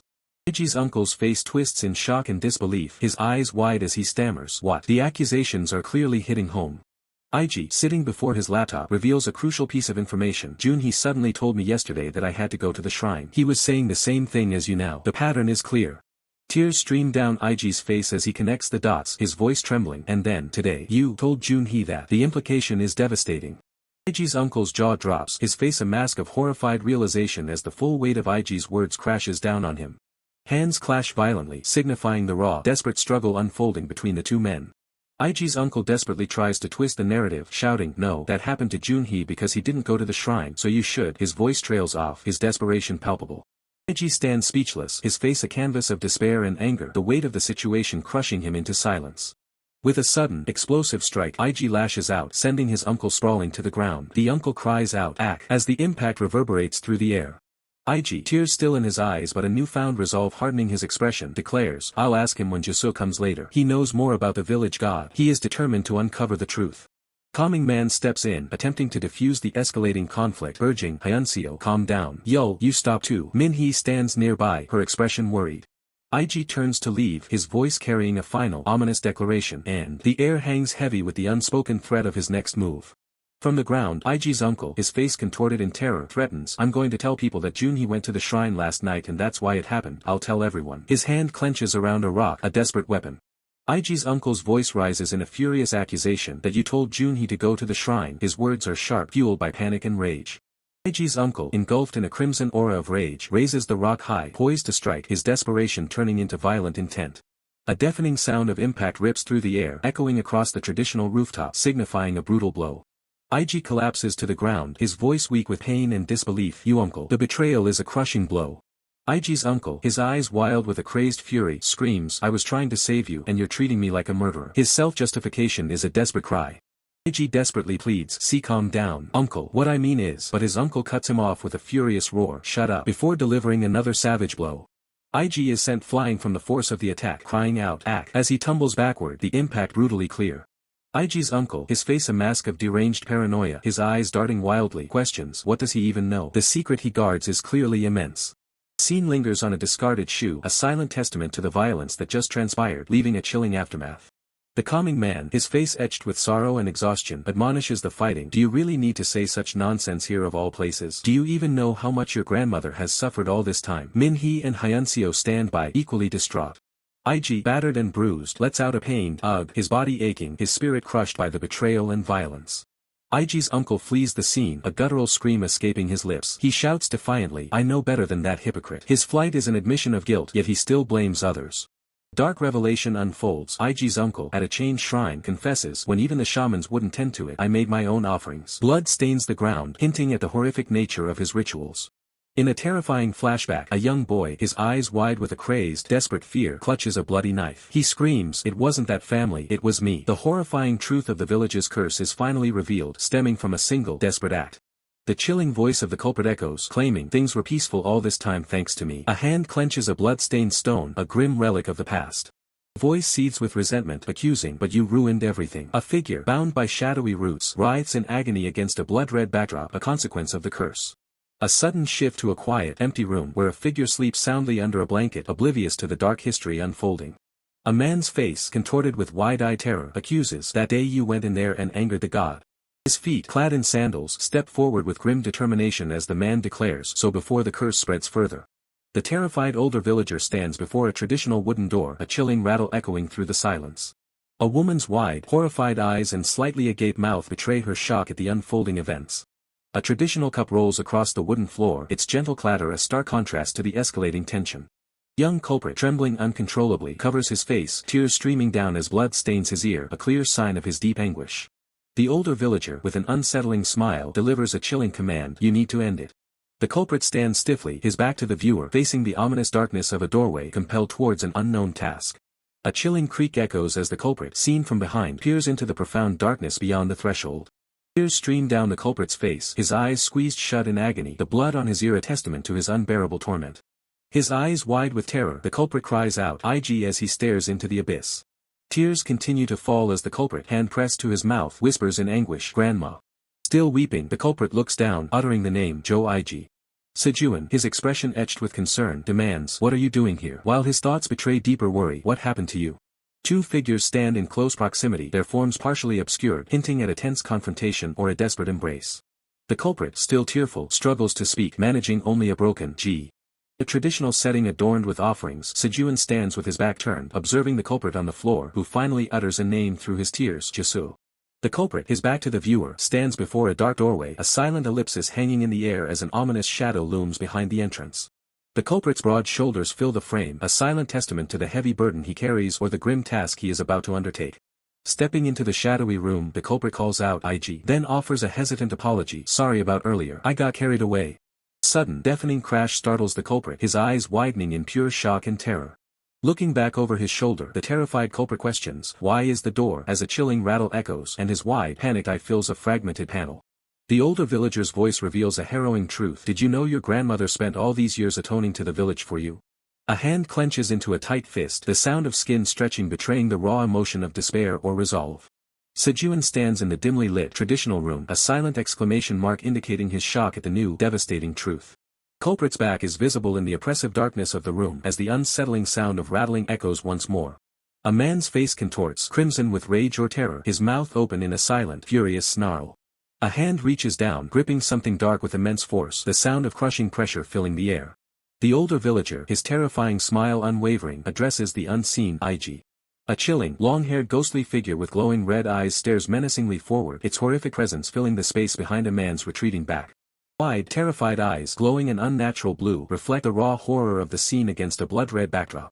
A black, shadowy entity with a single glowing white eye emerges against a street red background, its terrifying screech tearing through the air. Sejun clutches his head, his face a mask of shock and horror, overwhelmed by the terrifying visions. Sejun's wide, terrified eyes are the last image, reflecting the profound fear and the grim understanding of the curse's true nature. A young man with brown hair, his face contorted in terror and profound fear, desperately pleads with Jisoo to save him. Jisoo coldly dismisses his plea, her voice laced with disdain as she questions if he, too, has fallen for the villagers' ominous tales. The terrified young man stammers, trying to explain that Uncle Byungil was involved, but fear chokes the words in his throat. His eyes suddenly glow with an eerie red light as he chillingly asks if that person is present, his expression unsettling. A powerful kwang sound effect reverberates, followed by an urgent, desperate cry of Ha-Yul. Another sharp tatak rings out amidst the chaos, the frantic call of Ha-Yul echoing once more. Strong, protective arms envelop a young woman with light hair, pulling her to safety with a swift, decisive tack sound. Sejun's face is etched with profound worry as he secures the young woman, urgently asking if Ha-Yul is truly okay. A memory surfaces, two shadowy figures recall a chilling instruction that whoever loses their game must venture into the treacherous mountains. Sejun intently watches Ha-Yul, who avoids his gaze, a silent tension hanging heavy between them. Ha-Yul's frustration is evident as she confronts Sejun, demanding an explanation for his unresponsiveness to her repeated calls. A comic cover titled Spirit of the Shrine, the snake-swallowing child, offers a visual glimpse into the local folklore surrounding their predicament. Sejun, his concern unwavering, repeats his question to Ha-Yul, asking if she is truly alright after the ordeal. Ha-Yul reiterates her frustration, her voice softening to an as she awaits his explanation. As footsteps recede, a young man apologizes, explaining he had zoned out and hadn't heard her calls. Ha-Yul, with Min-hee by her side, watches the retreating figure of the young man, questioning Yo Ju Ig. As twilight descends, a traditional lantern casts a soft, eerie glow, illuminating the encroaching darkness and setting a mysterious atmosphere. A tray of medical supplies, including various medications and instruments, lies ready, hinting at an urgent and perhaps painful situation. A bandaged ankle is visible as a desperate cry of "No" echoes, signifying intense pain or refusal. The young woman observes that the man appeared to be in a frantic rush, his face etched with alarm and distress. The young woman watches intently as the man hastily exits the traditional building, quickly disappearing into the distance. With a bandage on her cheek, she surmises that he must have witnessed something horrifying, causing him to completely freak out and flee. From the dark void beneath the floorboards, an unsettling qeeing sound emanates, hinting at a hidden horror lurking below. The young woman cautiously peers into the dark abyss, drawn by the eerie sounds from below, her expression filled with apprehension. Min-hee's eyes widen in surprise as she wonders aloud if the man was actually searching for her. Sejun, looking distressed and holding his head, expresses his deep concern, stating that Uncle Byungil seems to have lost his mind, having suddenly instructed them to go to the shrine. Min-hee adds to the unsettling narrative, revealing that Junhee had called her yesterday, urgently urging her to visit the shrine. Min-hee concludes her thought, believing Junhee's strange request was undoubtedly influenced by his uncle. A chilling detail emerges. Hyunwoo initially refused, but Yeol forcefully compelled him to go to the shrine. Min-hee's brow furrows in thought, realizing that Uncle Byungil sent Junhee to the shrine, and she questions the sinister reason behind it. The young woman recounts how she was interrogated for daring to visit the ominous shrine on her own, a menacing chain visible nearby. The heavy chain lies taut on the ground, a visual symbol of the coercion and oppressive danger surrounding the shrine. Sejun reveals the chilling truth. Uncle Byungil feared they would harm the shrine, and now, swayed by village rumors, intends to offer himself as a sacrifice. The man's face contorts in horror, realizing that Junhee's death must have solidified the belief that the children who visited the shrine are indeed dying. His eyes wide with dawning horror, the man begins to articulate a further, terrifying realization, his voice laced with dread. A disturbing, almost insane smile spreads across his lips as he utters a chilling question, "But I'm being spared." His unsettling question hangs in the air as Sejun's hand rests on a mysterious box, his mind consumed by a chilling thought, the person who thinks they are important enough to offer others as sacrifices. Min-hee, her expression etched with worry, struggles to believe the gravity of the situation, whispering that he wouldn't go that far. Sejun's friend with glasses, covering his mouth in shock, presses the point. If such thoughts exist, isn't that precisely how Jo Ig met his grim fate? A figure, racked with fear and desperation, vehemently denies involvement, screaming, "I didn't do that." Before the tragedy of Jang Hyunwoo, Byungil was a frequent visitor to the ominous shrine, a place now central to their growing dread. When Hyunwoo died, the weight of Byungil's reaction was palpable, a silent despair hidden beneath a blanket. And the same question arose with Hyunseo's death, as grief-stricken figures mourned, their sorrow a heavy shroud. Byungil's visits to the shrine intensified, surpassing even the grieving families. One could only imagine the dark thoughts brewing in his mind. His profile remains grim, a silent testament to the burden he carries. Driven by desperation, Byungil inevitably sought to break the curse, his path marked by a chilling trail of blood leading to the shrine. Yet a disturbing anomaly occurred yesterday. Both Byungil and Junhee visited the shrine, but only Junhee perished. Sejuan's friend with glasses, his eyes wide with a dawning horror, questions if this anomaly doesn't suggest a far more sinister implication. Minhee can only stare, speechless, as the implications sink in. Overwhelmed, Minhee flees, a desperate cry echoing in her mind. Why won't anyone believe me? Sejuan's friend with glasses, looking at Minhee with concern, hesitantly asks if Jisoo is confirming the curse is truly real. Minhee, still visibly shaken, exchanges a worried glance with Sejuan's friend with glasses, the ominous shrine looming in the background. Sejuan's friend with glasses, his face contorted in distress, struggles to comprehend the horrifying truth. All of this is. Suddenly, Sejuan delivers a sharp blow to Sejuan's friend with glasses, who cries out in pain from the impact. Sejuan grabs Sejuan's friend with glasses, explaining with grim seriousness that a spell on the shrine draws in anyone who focuses on it. Sejuan reveals the chilling truth. The spell is already at work, mirroring the terrifying thoughts now consuming Sejuan's friend with glasses, who can only gasp in realization.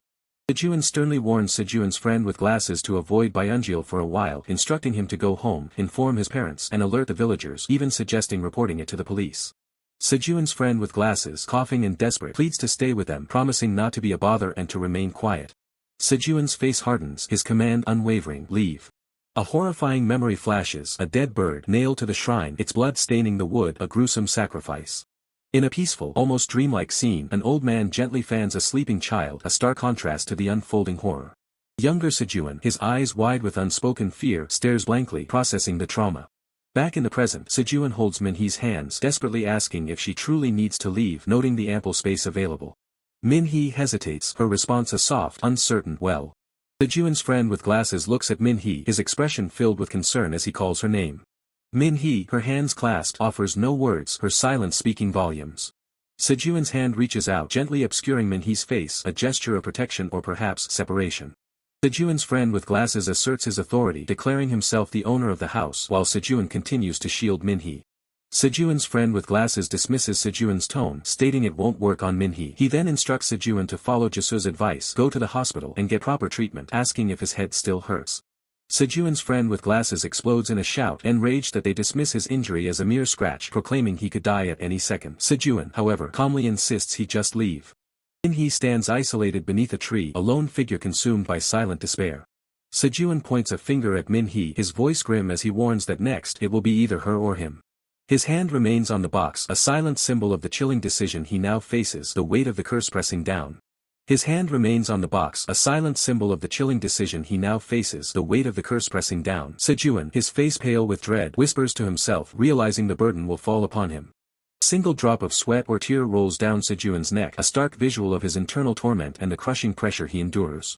Overwhelmed, Sejuan collapses to the ground, clutching his head, his voice raw with terror, admitting his profound fear. A talisman is pressed against Sejuan's tear-streaked face, a desperate, silent plea or a remembered warning to avoid the accursed shrine at all costs. Sejuan looks up, his eyes wide with fear, as a haunting memory surfaces, Junhee's tragic death, directly linked to his visit to the shrine on the day of the accident. The ominous shrine appears in a chilling flashback, two young figures standing before it as the voice recounts another victim, Hyun-woo, who also met his fate after visiting the shrine. Sejuan's friend with glasses looks down at a weeping Sejuan, reiterating his urgent command to stay away from the cursed place, demanding Sejuan understand. Sejuan's hand desperately grips his friend's arm, a silent but echoing his internal conflict and the impossible choice he faces. The wind rustles through the blue leaves of a tree as Sejuan's whispered word, grandma, hints at the true, heartbreaking reason for his dilemma. Sejuan's friend with glasses turns and walks away, his words a final, somber declaration that he can offer no more guidance, leaving Sejuan to his fate. Sejuan sits alone, utterly distraught and exhausted, as his friend's parting advice to go home and get proper treatment rings hollow amidst his despair. The tranquil night sky stretches over traditional rooftops, a momentary calm before the storm of Sejuan's harrowing decision. Minhee watches Sejuan walk away, her face etched with profound concern, wondering if he will be alright after witnessing his rattled state. Sejuan's figure recedes into the distance, his posture heavy with the weight of his burden, leaving Minhee to her worried thoughts. Sejuan's friend with glasses confronts Minhee, questioning her persistent worry for Sejuan, despite his lies that kept her from the village. Minhee admits her hatred but denies wishing him ill. Sejuan's friend with glasses remains silent, his arms crossed, processing Minhee's statement that she never wished anything bad on Sejuan. A close-up reveals Sejuan's friend with glasses' pensive expression as he simply asks why, seeking to understand Minhee's unwavering empathy. Min-hee's thought bubbles above her, a question hanging in the air because we were friends once. Min-hee gazes into the distance, a wistful expression on her face, lost in thoughts of a past friendship that still holds sway. A single tear escapes Min-hee's closed eye, revealing the depth of her unspoken pain and the lingering regret of a fractured bond. Min-hee confesses that in her own struggles she had no room to dwell on their past friendship, as escaping the haunting memory was all she wanted. Sejun's friend with glasses, now in a similar pensive state, reveals his own desperate desire to escape a haunting memory from the past. Sejun's friend with glasses' gaze drops, his silence conveying the immense weight of his past and the burden of his memories. Min-hee and Sejun's friend with glasses stand in silent understanding, their shared desire now focused on a singular goal: ensuring everyone's safety. The sky above the trees turns a terrifying blood red, a chilling premonition of impending horror, accompanied by a guttural gasp of Hyuk. Sejun's eyes are wide with sheer terror, blood-red tears streaming down his face, reflecting the horrifying vision he's witnessing, a choked Hyuk escaping his lips. Sejun stands alone in a nightmarish, blood-red forest, facing the ominous stone shrine as a chilling, persistent jingling sound echoes, drawing him closer to his inevitable fate. The scene abruptly shifts to a modern hospital building, a stark and jarring contrast to the previous ominous setting, hinting at a return to reality or a new development. Sejun, looking surprised, recognizes someone familiar, a gasp of awe escaping him as an unseen voice exclaims, "Oh my, isn't that IG?" Four ornate, glowing orange bells jingle ominously, their sound resonating with an eerie atmosphere, hinting at a supernatural presence even within the mundane setting. Sejun greets two familiar faces in the hospital hallway, who immediately recognize him, exclaiming, "It is you. Do you remember me?" Close-up of Sejun's head from behind reveals his internal thought, identifying the two individuals as Yeol's mother and the village head, recalling their connection. Sejun confirms his recognition with "Yes, of course," then immediately expresses concern for their well-being, asking, "What brings you here? Are you hurt?" Yeol's mother reassures Sejun it was nothing major, just a little scratch, while Sejun, in turn, asks about her and her husband's accident. She confirms they are okay and being discharged soon. Sejun remarks on Yeol's likely worry, to which Yeol's mother reveals, "She wanted to come pick us up but I told her not to." Sejun's eyes widen in confusion, demanding an explanation with a perplexed, "What do you mean?" A sudden, shocking realization dawns on Sejun, his eye widening dramatically as he connects the dots, exclaiming, "Yeol is right." Yeol's mother expresses concern about Sejun's presence, mentioning the village's current tense atmosphere. Sejun offers a hesitant agreement and the villagers bid farewell, saying, "IG will be going first." Sejun stands alone in the hospital hallway, lost in thought, the conversation with Yeol's mother leaving him with a new, unsettling understanding of the unfolding events. The unsettling understanding from Yeol's mother's words echoes in Sejun's mind, a phantom voice whispering a cryptic warning to take care. His inner turmoil manifests as a vivid, painful memory, a single eye glowing crimson with unshed tears, reflecting the deep emotional distress he carries.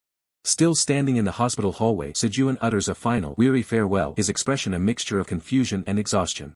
Night has fallen, and a solitary street light casts a long beam, illuminating the path as Sejun departs the hospital grounds. Sejun walks down the quiet street, a heavy sigh escaping his lips, the weight of the day's revelations pressing down on him. He scratches his head in deep thought, questioning the strange encounters and realizing the unsettling fact that Yeol's mother remains unaware of her daughter's presence. Sejun recounts a past conversation, revealing he prevented Yeol's mother from picking them up, unknowingly setting the stage for deeper complications. His mind flashes back to the terrified face of the village head, a chilling image that fuels his growing suspicion about hidden truths. Sejun's eyes narrow, a cold determination setting in as he ponders the motive behind the mysterious secrets being guarded. He attempts to shake off the unsettling thoughts, attributing his unease to the day's events, yet the feeling of dread persists.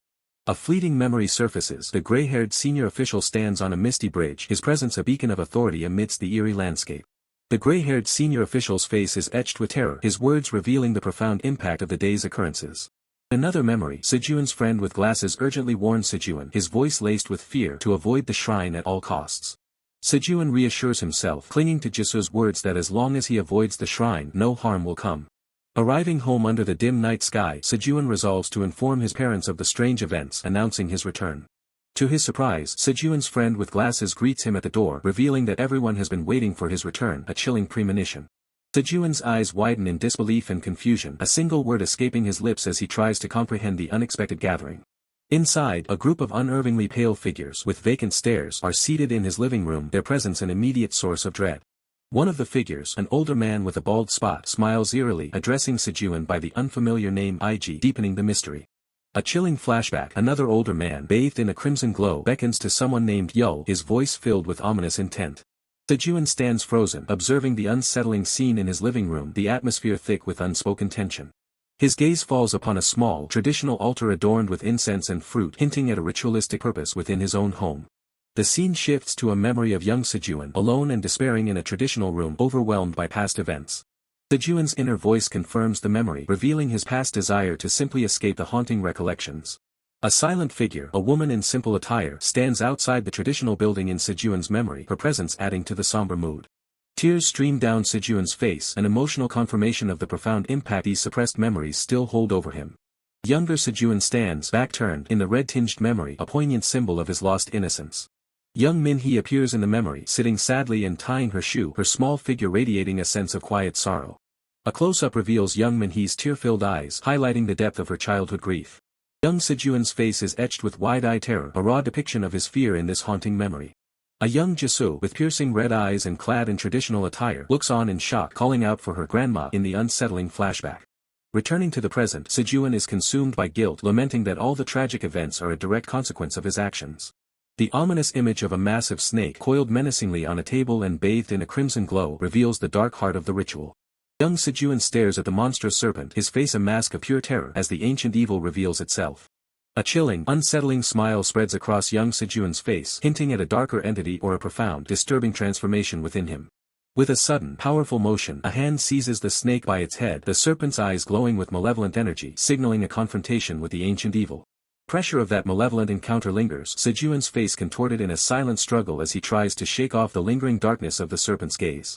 His eyes snap open, glowing with an unnatural, golden hue as the power within him reacts to the unseen threats lurking in the shadows of his mind. Suddenly, the air grows heavy as hollow-eyed specters manifest, their voices a chilling chorus asking a single, piercing question: "Why did you do it?" One spirit leans in closer, its face a mask of pale despair, forcing Sejun to confront the ghosts of a past he's desperately trying to outrun. Back in the waking world, the traditional estate is bathed in a deceptive calm under the starlit sky, yet the atmosphere remains thick with tension.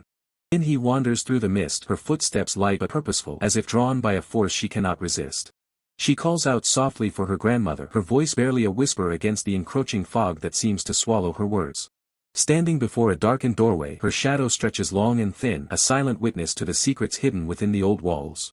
She looks up at the vast, indifferent sky, searching for answers in the stars while the ground beneath her feels increasingly unstable. A sudden movement in the dark makes her freeze, the sound of a heavy footfall echoing through the courtyard. Before she can react, a hand slams against the wooden frame with startling force, blocking her path and jolting her back to reality.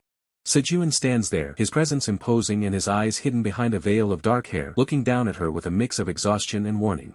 Min-hee stammers out a name, wondering if the person before her is the one she fears, but the silence that follows is even more unnerving. He demands to know why she's out here alone, his voice cold and sharp like a blade cutting through the night air. Min-hee looks up, her eyes wide with concern, asking if he has seen her sisters again, those spectral figures that haunt her dreams. She recounts how she's been seeing girls in white handboks lately, wondering if they could truly be her departed siblings trying to reach her. Question hangs between them, a heavy burden of grief and supernatural mystery that neither is fully prepared to handle. A grim vision flashes, a crow pinned down by iron nails, a dark omen of the blood and sacrifice required to keep the ancient evils at bay. The horizon bleeds into a deep, ominous red, reflecting the rising danger that threatens to consume the entire family line. Min-hee grips her sleeve, her resolve wavering as the weight of the curse feels more tangible than ever. She admits that she sought them out, hoping that a confrontation with the spirits would finally reveal the truth she's been searching for. Sejun counters harshly, telling her that what she sees aren't her sisters but vengeful spirits clinging to a past that should have stayed buried. He reminds her of the terrifying moment she fell into the pond, nearly dragged down by the same entities that now masquerade as her family. Min-hee tries to find another explanation, her voice trembling as she attempts to justify her dangerous curiosity. She insists it felt like they were trying to tell her something, even as the memory of a bloody hand on her shoulder sends shivers down her spine. The night deepens, the shadows of the traditional roof tiles looking like jagged teeth against the dark, starry sky. Min-hee shifts the focus, her eyes full of genuine dread as she mentions that the snake inside Sejun, the entity that is slowly draining his life force. She sees the toll it's taking on him, the way his body weakens with every passing day, and she demands to know why this is happening. Sejun stares back, his expression unreadable, asking her what good knowing the truth would actually do for her in the end. In the distance, the spirit of Jisoo appears, a silent sentinel under the crimson sky, her red eyes watching their every move. Sejun presses her further, questioning if the curse is tied to the closing of the shrine door, a forbidden act that may have sealed their fate. Min-hee hesitates, her gaze dropping as she struggles to find the words to explain the unexplainable. She looks at him, her heart heavy with a concern that goes beyond mere friendship, fearing for the man he is becoming. Sejuan's eyes reflect a cold determination, repeating his worry for her safety amidst the chaos that surrounds them. He tells him softly that she doesn't want to see him get hurt, her voice a fragile shield against the darkness. Sejuan is momentarily stunned, the simple why echoing in his mind as he realizes the depth of her devotion. The wind picks up, rustling the leaves with a sharp, cutting sound that mirrors the cold reality of their situation. He reminds her with a cruel bluntness that they weren't even friends, trying to push her away before the curse takes everything. Minhee's breath hitches, her eyes wide as she stares at him, realizing that the man she knew is being replaced by something far darker. Sejuan turns his gaze toward the shrine, where a sinister red light begins to glow from behind the blood-spattered doors, signaling the start of the final nightmare. The atmosphere shifts, pulling Sejuan into a chilling memory as the red glow from the shrine deepens. A female voice urgently warns Sejuan to ignore the entities if they appear, to not look at them or approach them. But Sejuan's hesitation is clear, his but revealing his struggle. Sejuan confesses to his companion, "I still see them," his words heavy with despair as he gazes at the night sky. The scene shifts to a younger Sejuan, huddled in a dark room, tormented by the chilling revelation that he has seen the dead ever since they perished in that very house. His innocent eyes widen in terror as he continues, revealing the daily torment, "And every day, my sisters." Their ghostly forms manifest before him, menacingly repeating a single, chilling word, "Die, die, die, die." He feels the crushing weight of their curse, a palpable darkness pressing down on him as he acknowledges, "They curse me." The older Sejuan, back in the present, reveals the crushing guilt that fuels his torment, "Because they died because of me." His companion, with a thoughtful expression, offers a different perspective, suggesting, "You know, I don't think your sisters are after you, I think." Sejuan looks on, questioning with a question mark. Suddenly, the protective bells adorning the shrine begin to jingle ominously, a sinister red light pulsating from their depths, signaling a breach in the barrier. Sejuan turns, calling out to Jisoo with concern, "Jisoo, what's wrong?" sensing her distress as the protective barrier weakens.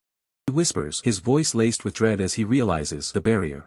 A monstrous, pale face with glowing red eyes screams the chilling truth, "It's broken." The full weight of the announcement settles upon Sejuan, a cold dread washing over him as he stands frozen. Jisoo's piercing red eyes glow with an unnerving intensity, her expression unreadable in the face of the now shattered barrier. Protective bells now frame a horrifying vision, a blood-splattered, ghostly figure with long black hair emerges, its chilling voice declaring, "Found you." In a desperate attempt, a hand reaches out, firmly grasping another, a silent promise of protection amidst the escalating horror. Sejuan, his face etched with grim determination, shouts at his companion, urging her to snap out of it. The narrative shifts, revealing the ancient origins of the curse, a village where a shaman household had worshipped a snake god since ancient times. Blood-stained straw effigies, symbols of dark rituals, litter the ground, hinting at the sinister practices of the ancient shaman household. Family, bound by a cruel fate, could only give birth to daughters, each generation inheriting the burden of their lineage, as a woman prays before the snake god. Bound by tradition, these daughters were condemned to a life of servitude to the snake god. Yet, a crucial twist awaited, as the narration states, however. Against all odds, one child was born into the shaman household, the only one seemingly free from the ancient curse.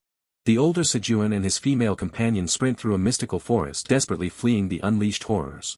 Their legs pump relentlessly, a blur of motion as they push through the enchanted woods, the sound of their frantic escape echoing.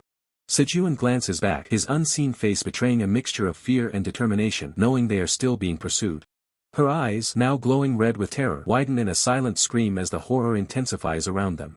Young Sejuan, clutching her arm, stammers in fear, calling out, "Nuna," as he mentions, "Oh," opening it. His Nuna's eye, wide with unspeakable terror, reflects the impending doom as a single tear escapes. A hand reaches out in desperation, securing a firm grip, a last-ditch effort to pull someone to safety. The child Sejuan, with a sudden surge of determination, commands, "Run." The narration reveals this is the child who saved him from that thing on that fateful day.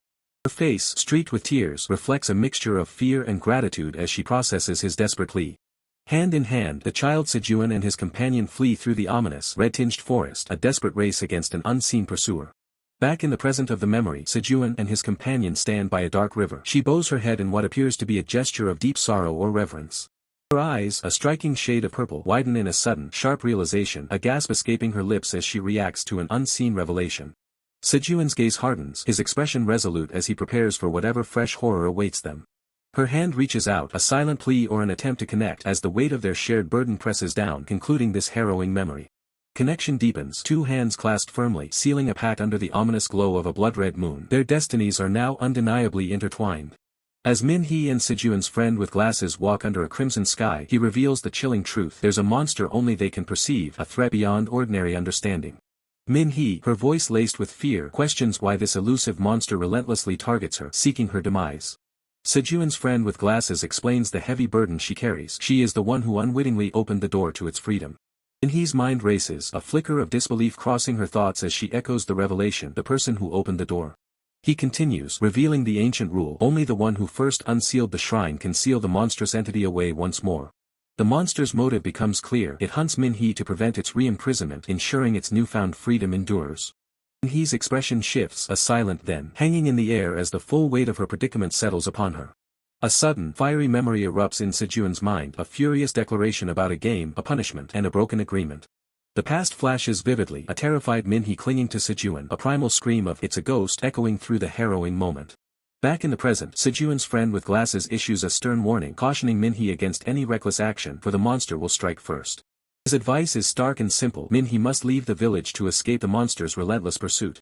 Min-hee's gaze is troubled, her internal voice questioning the morality of abandoning the village and its people. A haunting image of a smiling child, Hyun-woo, appears in Min-hee's mind, a silent dread that others might suffer the same fate. Sejuan's friend with glasses reassures her, claiming her departure will restore calm, and reveals he has already erected a powerful barrier around the shrine. He asserts his own spiritual prowess, acknowledging his limitations compared to his sisters who command snakes, but confident in his barrier. A flashback to Min-hee's childhood, an older woman peeling an apple as the somber words echo, "They said a boy couldn't serve the gods." Min-hee observes a young Sejuan, isolated and melancholic, connecting his past to the ancient decree, a silent "so that's why" forming in her thoughts. Her young face filled with sorrow, Min-hee understands the deep-seated reasons behind the unfolding events, a quiet lament for Sejuan's past. Hand ignites a talisman, flames erupting with potent red energy, a desperate act of spiritual defense or sacrifice. A comforting hand rests on a young Sejuan's shoulder, a silent gesture of protection amidst the chaos, a moment of profound significance. Min-hee's eye, wide and focused, reflects a deep understanding, a silent witness to the unfolding memories and their implications. Sejuan's friend with glasses instructs Min-hee to stay home, while her internal thought reveals they've already arrived at their destination. He reiterates his departure plans, instructing her to return after the funeral, leaving Min-hee startled by his resolve. Min-hee, her voice a soft plea, asks if he can stay just a little longer, betraying her fear and reluctance to be left alone. Sejuan's friend with glasses turns away, his expression unreadable, a silent battle of duty versus compassion playing out on his face. His silence is deafening, a final, unyielding decision conveyed without words, leaving Min-hee to face her fears alone. Weight of Sejuan's choice settles heavily on Min-hee as she stands before a closed door, her back to the viewer, the silence amplifying her solitude. Suddenly, a jarring memory flashes. Two boys laugh mockingly, their shouts of "ha ha ha ha ha, it's a ghost" echoing as a young girl, terrified, cries out "Moem." Min-hee's gaze is distant, lost in thought, as a soft, childlike voice calls out to her, "Nuna." Min-hee looks down, her hand instinctively reaching out as the voice pleads, "Nuna, it's me." With a soft click, the doorknob turns, the barrier between worlds beginning to yield. The door creaks open, revealing only an ominous, impenetrable darkness beyond. Outside, a man observes a multitude of crows gathered on power lines, remarking, "What's with all these crows showing up since morning?" His gaze drops to the ground, where dark bloodstains mar the earth, prompting a horrified whisper, "Bloodstains." His eye narrows, scanning the grim scene with intense focus, a sense of dread creeping in. The crimson pool expands, a stark, chilling testament to the violence that occurred. A child's terrified face fills the frame, eyes wide with horror as they scream, "A ghost appeared." The narrative pauses for a moment, presenting the title card for this chapter, "Spirit of the Shrine, the Snake-Swallowing Child." A message from the translation team appears, reminding readers to support the author and artist and to avoid reposting translations. Under the vast, starry expanse of a full moon, the quiet night descends. A lone figure, a young woman with short hair, stumbles wearily along a bridge under the moonlight, the night's chill settling around her. She lets out a weary sigh, her cheeks flushed with distress as she continues to stagger forward. Min-hee's face contorts with a mixture of anger and fear as she bitterly reflects, "I wondered how scared a little kid must have been. Try to shift the blame onto me." Her traditional attire, a dark hanbok, is visible, emphasizing the weight of her thoughts. Now appearing enraged, she retorts, I tried to dump it on you." Hesitant, escapes her lips, her expression still fraught with emotion. Her steps halt abruptly, sneakers planted firmly on the ground, as if frozen in place. Standing still, her back to the viewer, she is bathed in an unsettling, stark light. Her face contorted with fury and fear, she screams, "I told you not to go anywhere dangerous." A small child, seen from behind, timidly looks up at the enraged woman, whispering, Mom." Furious mother berates the child, "Didn't I tell you to look after your brother? What kind of sister leaves her little brother behind like that?" The child, her lips trembling, tries to interject, "Yo Yuni." Tears streaming down her face, she whispers, she said it was all my fault. Amidst a somber crowd, a child's voice rings out, accusing, Uni went in there with Hyenwoo. That's why Hyenwoo died. Speaking from behind a curtain, a terrified child whispers, it's not my fault, it's all. The chaotic memory unfolds, a child screams, while another boy recoils in fear. Then, a lone child flees through a crimson-tinged forest, each step splashing through unseen muck. A chilling voice calls out, Nuna, as a red, malevolent glow emanates from the child's eye, a stark warning of something sinister. Min-hee stands frozen, her back to the viewer, facing the masked child in a desolate, crimson-hued landscape, the air thick with an unspoken threat. Min-hee's eyes are wide, reflecting pure terror as she stares at the ominous figure of the child before her. The child's eye glows with an unnerving, malevolent red, a chilling testament to the dark power within. With a desperate, trembling hand, Min-hee reaches out, her voice a fragile whisper, Hyunwoo. Red glow intensifies around Min-hee's outstretched hand, a desperate plea hanging in the air. Across a desolate bridge, a lone figure sprints, their desperate cry echoing into the ominous red sky, Hyunwo. The chilling sound of wind rustles through the dark, gnarled trees, intensifying the oppressive crimson atmosphere. Min-hee gasps for breath, her eyes now burning red with tears as she calls out again, Ha, Ha, Hyunwoo. Suddenly, her eyes snap open, now a vibrant green, as she flinches, her face etched with a mix of terror and confusion. A younger Min-hee clutches her head, whimpering softly, ow ow ow. Min-hee finds herself utterly alone in a foreboding forest, bathed in an unnatural crimson light, questioning, where is this? Her green eye widens in alarm as a metallic jingle echoes, signaling an unseen presence. Min-hee turns to face a small, ancient shrine, its entrance pulsating with a malevolent red glow as the jingle sound repeats. Hesitation grips Min-hee as she stares at the ominous structure, her thoughts racing, what is this? Her gaze drops to the bare feet before her and a chilling voice asks, you're leaving me again? Min-hee's eyes dilate in sheer terror as a sinister presence rustles closer.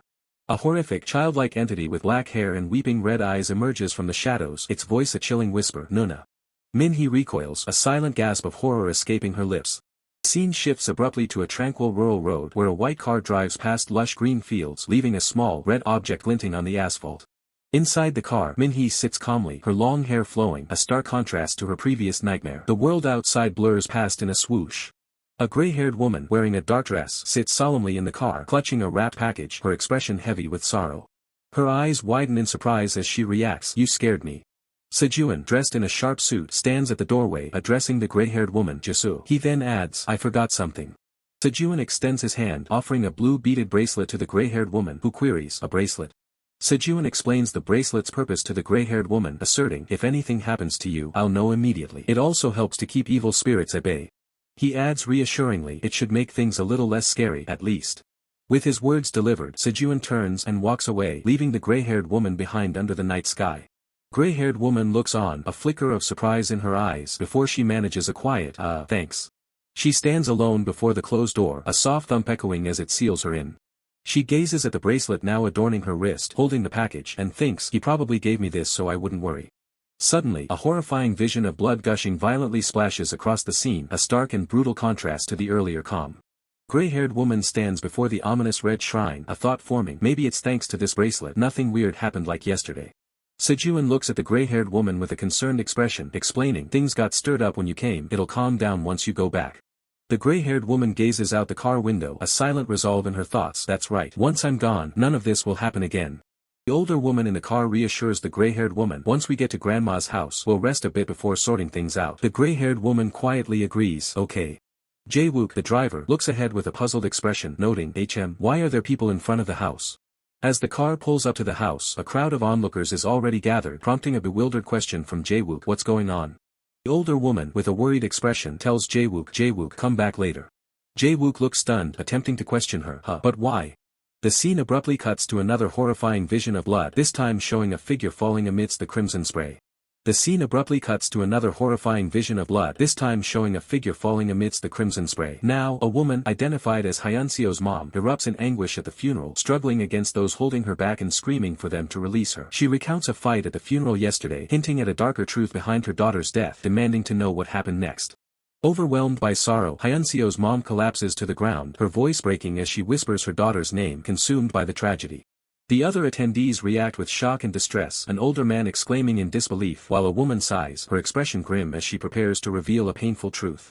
The young woman, her eyes wide with terror against a backdrop of chilling red, delivers the shocking pronouncement, Hyunseo is dead.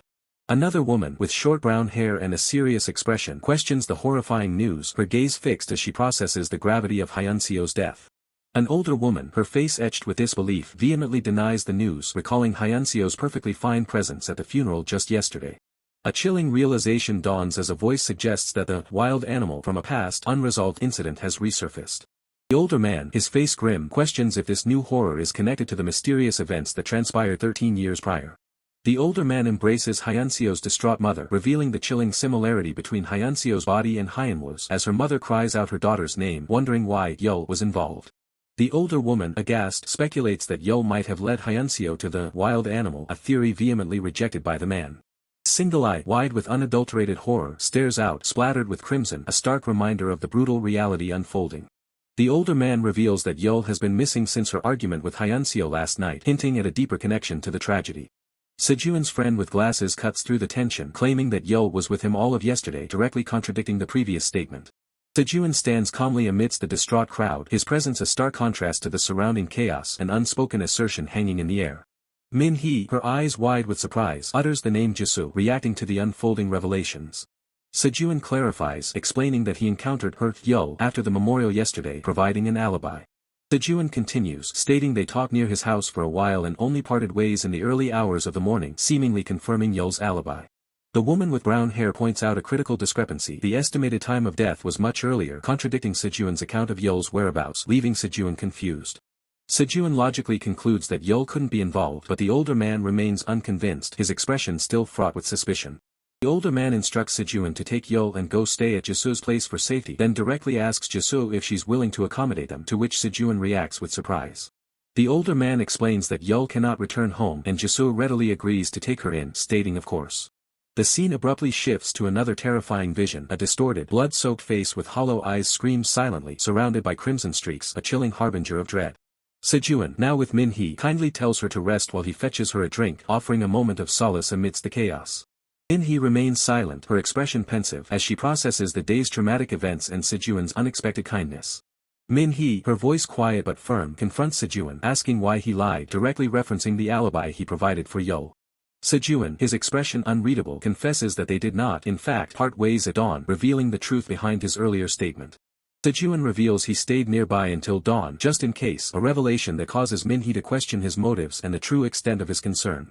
Sejun's eye, sharp and intense, holds a silent resolve, an unspoken thought passing through him.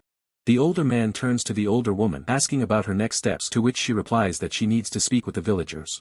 The older man adds that he also needs to address Hyunseo's grieving family, his expression heavy with the weight of the tragedy. The older man offers to accompany the older woman. The older woman then entrusts Yeol's care to Jisoo, while Min-hee, despite the danger, bravely volunteers to join them. The older man sternly tells Min-hee that her presence would only complicate matters further, implicitly rejecting her offer to help. Min-hee's face falls, her profile revealing a crestfallen expression at the rejection. The heavy heart, Min-hee's downcast eye reflects her disappointment as the older man urges them to depart. Sejun extends his hand towards Min-hee, a silent gesture of comfort or perhaps an invitation. Min-hee gazes at Sejun's outstretched hand, a moment of silent contemplation passing between them.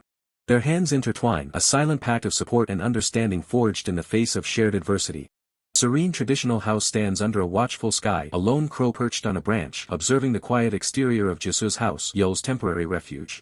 The peaceful scene shatters into a horrific vision of screaming, blood-soaked faces with piercing red eyes, accompanied by a menacing shadowy figure, hinting at a lurking evil. The unsettling vision fades, replaced by the serene visage of an older monk, his bald head and calm expression suggesting wisdom and a different path. The unsettling vision fades, replaced by the serene visage of an older monk, his bald head and calm expression suggesting wisdom and a different path. Yet the tranquility is shattered as Jisoo covers her face, tears streaming down as she questions if Hyunseo truly died because of her return. A chilling flashback, or perhaps a premonition, grips her. A male voice accuses a screaming woman, his hand clamped around her neck, demanding to know if it was her doing once more. The woman's throat strains, her mouth wide in a silent, agonizing scream, trapped in a horrifying moment. A lone child sits amidst a swirling vortex of grotesque, pale faces, their hands reaching out from the darkness, a terrifying tableau of despair and fear. Jisoo, back in the present or another fragment of the past, laments that someone has died again, burdened by the crushing weight of her perceived responsibility. A black-haired man, his expression earnest, gently holds Jisoo's hands. He reveals that the barrier protecting the village has been steadily weakening, a critical detail he had shared with her previously. He explains his past warnings were meant to compel her to leave the village as quickly as possible for her own safety. His voice echoes, assuring her that the chaos will subside once she departs, implying her presence is somehow linked to the instability. He looks down at her with intense concern, reiterating that his actions are solely because she is in grave danger. Jisoo's eyes well up, her face flushed with emotion as she processes his words. He insists that the incident was not her fault but merely a consequence of the barrier's instability. A single tear escapes Jisoo's eye as the man's comforting words resonate. It was never her fault. Black-haired man turns away, his words carrying the weight of past and present, asserting her innocence then and now. He reveals a deeper connection, stating he witnessed the events of that fateful day. Jisoo listens, her profile etched with sorrow as the black-haired man reminds her that she nearly sacrificed her life trying to save Jang Hyunwoo. The terrified child from the earlier vision cries out H Hyunwoo, her eyes wide with fear amidst the shadowy, monstrous faces. Black-haired man confronts Jisoo, questioning her lack of anger towards the villagers despite their past mistreatment, especially now that innocent lives are at stake. Jisoo's hand clenches her garment, her determination firm as she speaks of an innocent death and the looming threat of more. She takes responsibility, admitting that despite his assurances she opened the door and unleashed the monster, believing she still bears some blame. Black-haired man reacts with shock and disbelief, his gaze fixed on Jisoo's unwavering resolve. Suddenly, a chilling blue eye, distorted by static, flashes into view, signaling a glitch in reality or an impending supernatural event. A terrifying, crow-like creature with glowing red eyes and a gaping maw lunges forward, surrounded by an ominous red aura. Monstrous crow-like entity attacks, its shadowy form a blur of motion and dark energy. The black-haired man instinctively shields Jisoo, a pink energy narrowly missing them as he cries out in surprise. Multiple crow-like creatures descend, their voices echoing with a chilling demand, "Give her! Give her!" The black-haired man's face contorts in shock, unable to comprehend the sudden appearance of the monstrous crows. Ghostly faces from the vision brutally attack a terrified child, a horrific scene of crunching sounds and blood. Jisoo looks over her shoulder, her face illuminated by a cold blue light, her expression a mix of terror and disbelief. Her hand is gripped tightly, hinting at the desperate struggle to protect her. The black-haired man's eyes blaze with golden power, a fierce resolve hardening his features as he vows never to surrender Jisoo. His hand is covered in blood, gripping tightly, a testament to the brutal struggle he endures. A crimson splash erupts, indicating a violent impact or a surge of destructive power. The black-haired man's arm is engulfed in a powerful red aura, pushing back against an unseen force. Streaks of intense red energy radiate outwards, a devastating display of power. The scene settles, revealing the black-haired man, battered and bleeding, clutching Jisoo close. A defeated crow-like creature lies near a trail of blood, marking the end of the fierce battle. Slumped against a wall, the black-haired man, his face streaked with blood, desperately calls out Jisoo's name. He cradles Jisoo, concern etched onto his bloodied face as he urgently asks if she is alright. His voice, strained and filled with pain, utters a tender "Nuna," revealing the depth of his affection and concern. Jisoo's profile is highlighted by a red glow, her wide eyes reflecting a dawning realization as the black-haired man begins to speak her name again, his words trailing off ominously.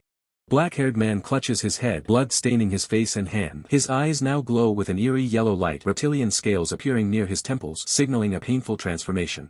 In a world shrouded by ancient spirits and lurking dangers, a young man finds himself entangled in a terrifying destiny, a destiny foretold in the very title, Spirit of the Shrine, the snake-swallowing child. The monstrous entity reveals its true form, a grotesque tangle of distorted faces, screaming in silent agony, a horrifying amalgamation of countless victims. Adults and children alike, countless souls are twisted into this abominable form, their tormented expressions a testament to its insatiable hunger. From its depths, venomous snakes writhe and emerge, their scales glistening as they coil from its grotesque maw, eyes glowing with malevolent yellow light. In the eerie silence of the forest, a small, innocent girl sits vulnerable as the monstrous tangle of bodies and snakes looms over her, a terrifying predator in the shadows. A young woman, her face etched with terror, desperately cradles the bloodied Sejun, his dark hair matted with crimson as the horrific transformation continues to grip him. Agonizing visions of the past or accursed future intertwine with his present torment, creating a cycle of pain Sejun cannot escape. A single tear escapes, tracing a path down a pale cheek, reflecting the profound despair and helplessness in the face of such overwhelming horror. Sejun clutches his head, blood staining his face and hand, as his eyes now glow with an eerie yellow light, reptilian scales appearing near his temples, signaling a painful and terrifying transformation. A piercing scream echoes through the traditional structure, a chilling testament to the terror unfolding within its walls. Sejun lunges forward, desperately calling out "Ha-yo" as the light blue-haired woman collapses, seemingly struck down by an unseen force. Gasping for breath, the light blue-haired woman cries out in terror, realizing the monstrous entity has returned. Her voice filled with anguish, she screams, identifying the grotesque creature as the very monster responsible for Hyunwoo's demise. Panic sets in as the urgency to escape overwhelms her, a desperate plea to hurry echoing through the traditional corridor. Her hand presses against the intricately patterned door, a frantic attempt to break free from the nightmare, her thoughts consumed by the desperate need to escape. A chilling tableau of pale, long-haired figures stand silently, their faces obscured, creating an unnerving atmosphere of dread and inescapable danger. The light blue-haired woman stands, her back to us, facing a gruesome sight, a row of pale feet hanging from above, bathed in an ominous red glow, signaling her entrapment. Another tear falls, a silent testament to the overwhelming despair and terror that has fully consumed her in this horrifying predicament. Her eyes, now glowing with an unnatural pinkish-purple hue, widen in profound shock and fear, reflecting the supernatural horror she now faces directly. Chilling screech pierces the air as a pale, bloodied figure with long black hair lunges forward, its grotesque face a mask of pure malevolence. The light blue-haired woman looks up, her expression a mixture of terror and resignation as the monstrous presence closes in on her. She staggers backward, her head snapping violently as if struck by an invisible force, her body swaying precariously in the face of the attack. A close-up reveals Sejuan's neck, the subtle details of an earring catching the light, a fleeting moment of normalcy before the chaos. With a soft thud, Sejuan catches the light blue-haired woman in his arms, her eyes now closed, her body limp as he cradles her gently. Her eyes remain closed, a peaceful yet unsettling stillness on her face, while dark bloodstains mar the collar of her traditional attire. Sejuan gazes down with a solemn, pained expression, his face shadowed, reflecting the gravity of the situation and the weight of his burden. He clutches her tightly, burying his face in her hair, a desperate embrace as the sound of his grief echoes in the silence. An aggressive young man confronts the group, demanding to know what they are talking about, then dismissively tells the worried sibling to go with their brother if they are so concerned. The ancient shrine, now glowing with a sinister red light, had been a forbidden place, a village taboo for ages, its secrets whispered in fear. Inside the ominous shrine, Sejuan kneels over the light blue-haired woman, incense smoke curling upwards, a somber ritual unfolding in the red-tinged gloom. Beyond the traditional window, the serene night sky offers a stark contrast to the internal turmoil, a quiet observer to the unfolding tragedy. In the quiet of the night, an old man sits by the bedside of the sleeping light blue-haired woman, gently calling out "Yo" with a soft, concerned tone. A hand gently pats her forehead, a tender gesture of comfort and care as she rests, still unconscious, lost in her own battle. The old man's face, etched with worry, is illuminated as he softly utters "Yo" again, his concern palpable in the quiet room. Sejuan's hand gently touches her cheek, a tender moment as he whispers "Grandma," his voice filled with a mix of sorrow and affection. Suddenly, drops of blood splatter across her serene, sleeping face, a grim omen as the ominous sound of dripping blood breaks the silence. Sejuan's eyes widen in horror, his face contorted in shock as he looks up, realizing the source of the dripping blood. Above, a shadowy figure hangs ominously from the ceiling, its form obscured, dripping blood onto the scene below, a terrifying presence revealed. Minhee's face is stained with fresh blood, her eyes wide with terror as the crimson drops fall around her. This sacred ground, adorned with ancient bells, was a place forbidden to all, a boundary never meant to be crossed. Young girl, her face streaked with blood and eyes wide with fear, cries out "Unnie." Above Minhee, a dark, blood-stained figure looms, its presence chilling the air as she lies vulnerable. Minhee jolts awake, a sharp gasp escaping her lips, her eyes wide as she clutches her chest, traces of a nightmare still clinging to her. Sejuan looks on with concern, asking Minhee if she is alright, wondering if she had a nightmare. Still shaken, Minhee questions, her voice laced with uncertainty, "One Jisoo." Sejuan clutches his head, his hand stained with blood, a pained expression crossing his face as he grapples with the haunting vision. A chilling sound echoes as Minhee's mind struggles to process the fragmented memories. The sky bleeds crimson, ominous birds soar above silhouetted trees, and a stark truth rings out, "No1." Minhee, her expression distant, whispers a single word, "You." Sejuan remains silent, a heavy ellipsis hanging in the air as he processes her words. Sejuan reassures her, stating that her consciousness is what truly matters, and informs her that their aunt and uncle will arrive soon. He advises her to change into the clothes he left and rest. Minhee, still disoriented, questions the idea of clothes. Minhee looks down at her chest, her eyes widening as she remembers the blood, muttering, the blood. Her hand, still visibly stained with blood, triggers a chilling thought, this blood. In a fleeting memory, Minhee sees a shadowy figure, and a realization dawns on her, Jisoo was trying to save me. A hand reaches for a doorknob while a voice echoes a profound question, "Are you really one Jisoo?" Sejuan turns, his gaze piercing, asking if she finally recognizes him. Minhee observes him, noting his a completely different appearance from before. A single tear escapes Minhee's eye, reflecting her deep confusion and sorrow. The question hangs heavy in the air, "Are you really Jisoo?" Sejuan, sitting on the bed, confirms, "I am." Minhee, her expression grave, reveals the chilling truth, "It's a curse." Sejuan questions if it's your family's curse, while Minhee, surprised, asks in return, "Our family's?" Minhee recalls her grandmother's words, revealing the ancient truth, "I heard it from grandma. She said your family is cursed to worship the snake god for generations." Sejun listens in stunned silence, a profound realization dawning on him. The curse, Min-hee explains, is exclusively passed down through the female lineage as demonstrated by generations of daughters praying. Therefore, as Jisoo was born a boy, the curse bypassed him, leaving him untouched by its generational burden. A new question arises, demanding an answer. Then why did Jisoo look like that earlier? The image of a terrified young girl flashes, hinting at the true nature of Jisoo's earlier appearance. Sejun once again clutches his head, the blood on his hand a stark reminder of the unsettling visions he experienced. Sejun reflects on the past, realizing that everyone simply assumed it was a curse. Despite the assumptions, a voice firmly states, "It is a curse." A figure, shrouded in traditional attire within a desolate forest, questions the nature of the malevolent force, asking, if that's not a curse, then what is it? Sejun's hand clenches, knuckles stark white, as he reveals his own burden, stating, "I'm the same." Min-hee, sitting beside Sejun, explains her own transformations, confessing, "So sometimes I look like that." Min-hee's calm yet melancholic expression reflects the burden of her changing appearance. Man's angry voice booms, accusing, "Are you crazy? What did you do to the child?" As another woman cries out, "She said she left Hyunwoo behind." Min-hee offers a quiet sorry as the man explains his shock, saying, "You suddenly looked so different, I thought you weren't really you." Sejun, looking down, expresses his empathy, revealing, "I hate this body too, so I understand how you feel." Min-hee looks up at Sejun, attempting to clarify, "That's not it, I just..." Sejun, turning away, instructs Min-hee, "And when your parents return, you should go back first." Holding Min-hee's hands, Sejun gravely informs her, "As I said earlier, the barrier holding back the monster has reached its limit. The barrier has been losing its power for a while now." Sejun stands with his back to the viewer, surrounded by shadowy, red-eyed crows, symbolizing the encroaching monster. Min-hee's worried face questions, "Then what about the villagers? Shouldn't we warn them that they're in danger too?" Min-hee's wide, concerned eye reflects the dilemma as she wonders, how would we even explain it? Sejun explains to Min-hee, "We can't tell other people about the monster." A woman's face contorts in anguish, screaming, "Left a child all alone in the mountains."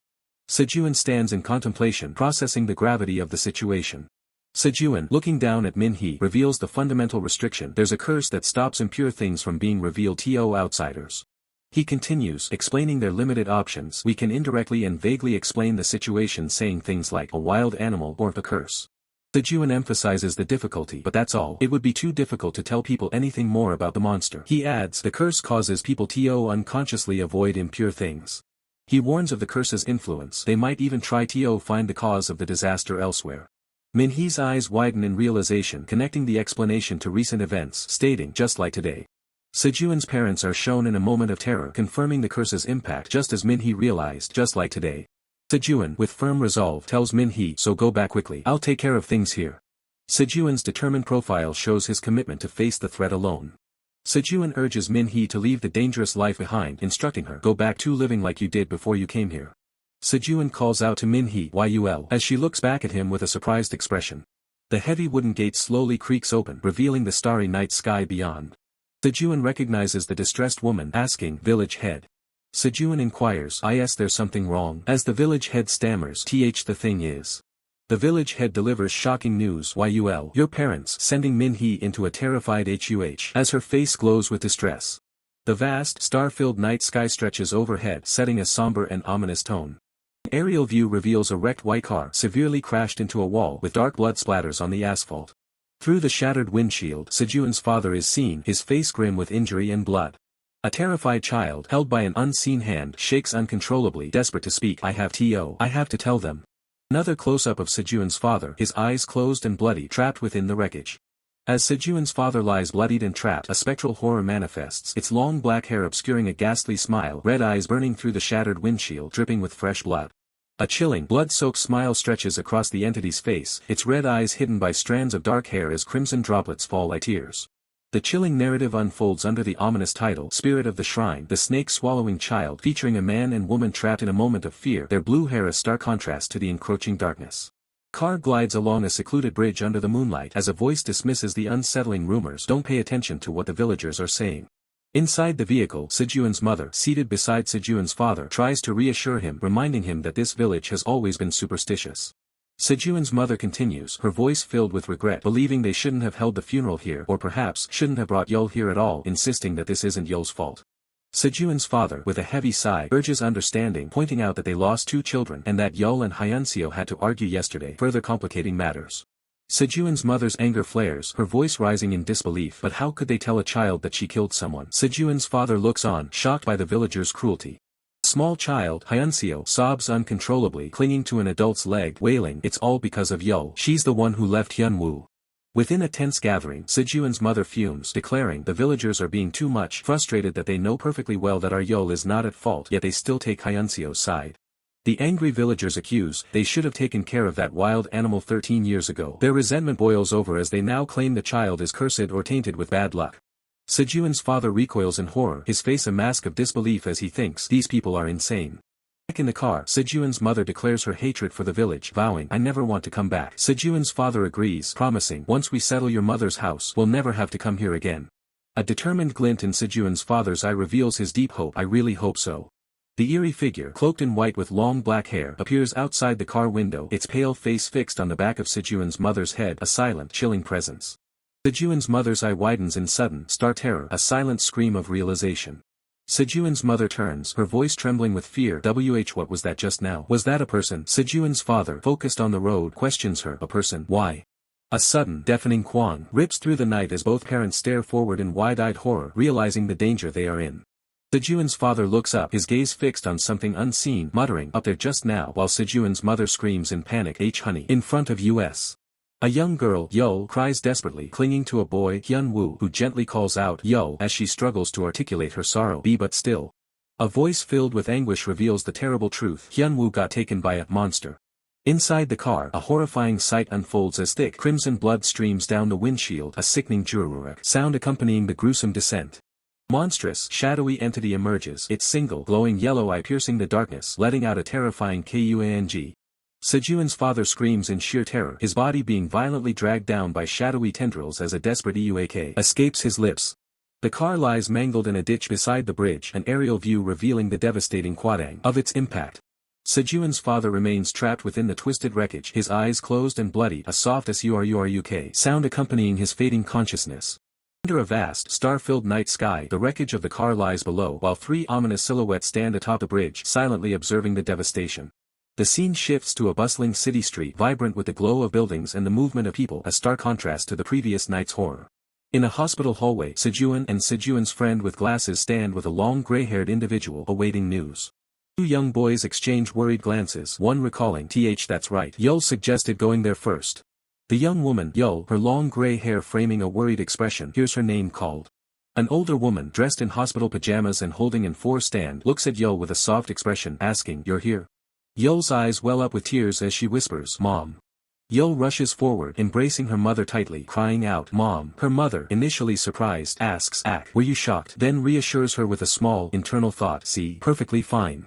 Yul, still holding on to her mother, asks with deep concern, "Mom, are you okay?" Her mother gently replies, "I'm fine."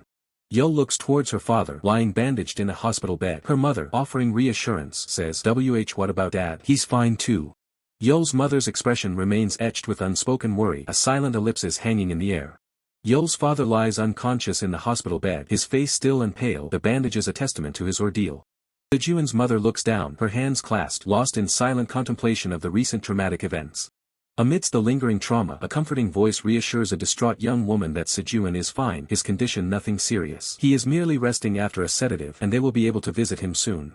The older woman demands to know what on earth is going on, while the younger woman, with a worried expression, asks what happened. She begins to explain, recalling that they were just leaving the village hall when something sudden occurred. Her eyes reflect the trauma as she recounts how the game dictated the loser enter the mountains, and despite Hyunwoo's reluctance, Yul forced him to go. The older woman's eye widens, questioning the suddenness of the event.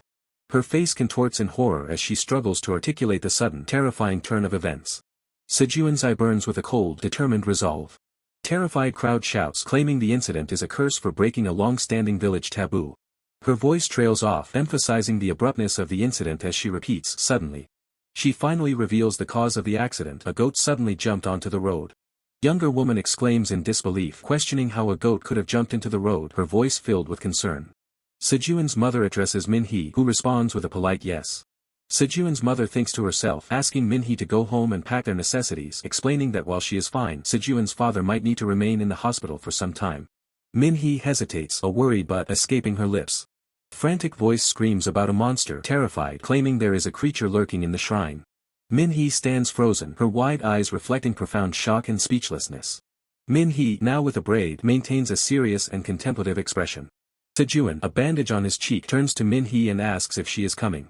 Min-hee walks away, her back turned to Sejun, a silent departure. As they stand by a red bus at the station, Sejun addresses Min-hee, simply saying you. The red bus travels down the highway carrying its passengers away from the city. Inside the bus, Sejun sits with crossed arms while Min-hee remains silent beside him, the unspoken tension palpable. Min-hee's worried eye is shown as Sejun asks if she is uncomfortable. Sejun, with closed eyes, advises Min-hee to bear with any discomfort for now, noting that with her luggage, traveling together is better than going alone. 3 angry figures confront someone, demanding to know if they truly abandoned Hyunwoo. Min-hee looks shocked and defensive, trying to explain that's not what she meant. Min-hee remains silent, a bead of sweat on her temple betraying her inner turmoil. Sejun's friend with glasses looks intently at Min-hee, a silent exclamation marking his concern. Min-hee blushes, appearing flustered by the intense gaze of Sejun's friend with glasses. Sejun's hands clench, a quiet determination evident as he thinks this time as well. Sejun's eyes narrow, lost in a moment of intense thought. Sejun and his mother stand in the quiet hospital hallway, a somber atmosphere hanging between them. Sejun, his face etched with concern, mutters that his auntie also didn't mention anything about it. Min-hee acknowledges the truth of the statement but trails off, a lingering concern in her expression. A tearful eye reflects sheer terror as a voice cries out, a monster. Sejun's friend with glasses sits by Sejun's father's hospital bed, asserting that there's no way the monster would have simply passed them by. Sejun's mother looks down, her hands clasped, lost in silent contemplation of the recent traumatic events. His father, also recovering, stares blankly, the bandages on his face a stark reminder of the recent terror that befell their family. Meanwhile, as the sun begins to set, a different scene unfolds in a quiet residential area. Inside, Serious Ally asks Min-hee if she has packed everything, a suitcase ready by her side. Serious Ally reaches for the suitcase, telling Min-hee to hand it over. Serious Ally, pulling the suitcase, mutters that it took longer than expected, wishing they had left earlier. He then firmly instructs Min-hee to stay behind. Min-hee looks back, her expression one of confusion, questioning the sudden order. Serious Ally, facing away, explains that it would be too dangerous for her to go back. The scene shifts to a police station where an officer records a statement inquiring about Hyunwoo's last appearance. Back in the apartment, Serious Ally firmly tells Min-hee to stay put, emphasizing the danger. Min-hee, distressed, protests against Serious Ally's command. Min-hee exclaims in desperation, refusing to stay behind while her parents are in the hospital, questioning how she could possibly abandon them. Serious Ally turns, his expression grim, stating that Min-hee's parents are actually safer than she is. Min-hee's eyes widen in shock as Serious Ally reminds her that the monster's true target is her. Sitting in the car, Min-hee begins to piece together the truth, realizing the real reason Serious Ally came with her. Serious Ally confirms her suspicions, stating he brought her there for her safety. Serious Ally explains that Min-hee's current safety is precarious, reliant on a fading barrier, a protective bracelet, and his presence, admitting he doesn't know how long it will last. He promises to bring her parents once they recover, reiterating his command for her to stay put. Min-hee then asks, her voice full of concern, about the fate of the people still remaining in the village. Tears stream down Min-hee's face as she struggles to recount her last memory of Hyunwoo. A comforting voice encourages her to take her time, assuring her it's okay. Serious Ally, his back to the viewer, expresses his resolve, stating they cannot simply pretend to be ignorant of the unfolding events. With a resolute stance, Serious Ally opens the door, preparing to confront the dangers outside. His gaze sharpens as he ponders the question, and if you can't ignore it. Foot steps forward with determination as Min-hee asks if Serious Ally intends to go back into the danger. Serious Ally looks at Min-hee, challenging her with the question of what she could possibly accomplish by returning to the danger. Min-hee remains silent, her gaze falling as she struggles to find an answer. Her voice barely a whisper, Min-hee utters a single name, Jisoo. Min-hee looks at Serious Ally, suggesting they have a way to deal with the situation, a notion Serious Ally questions with a skeptical glance.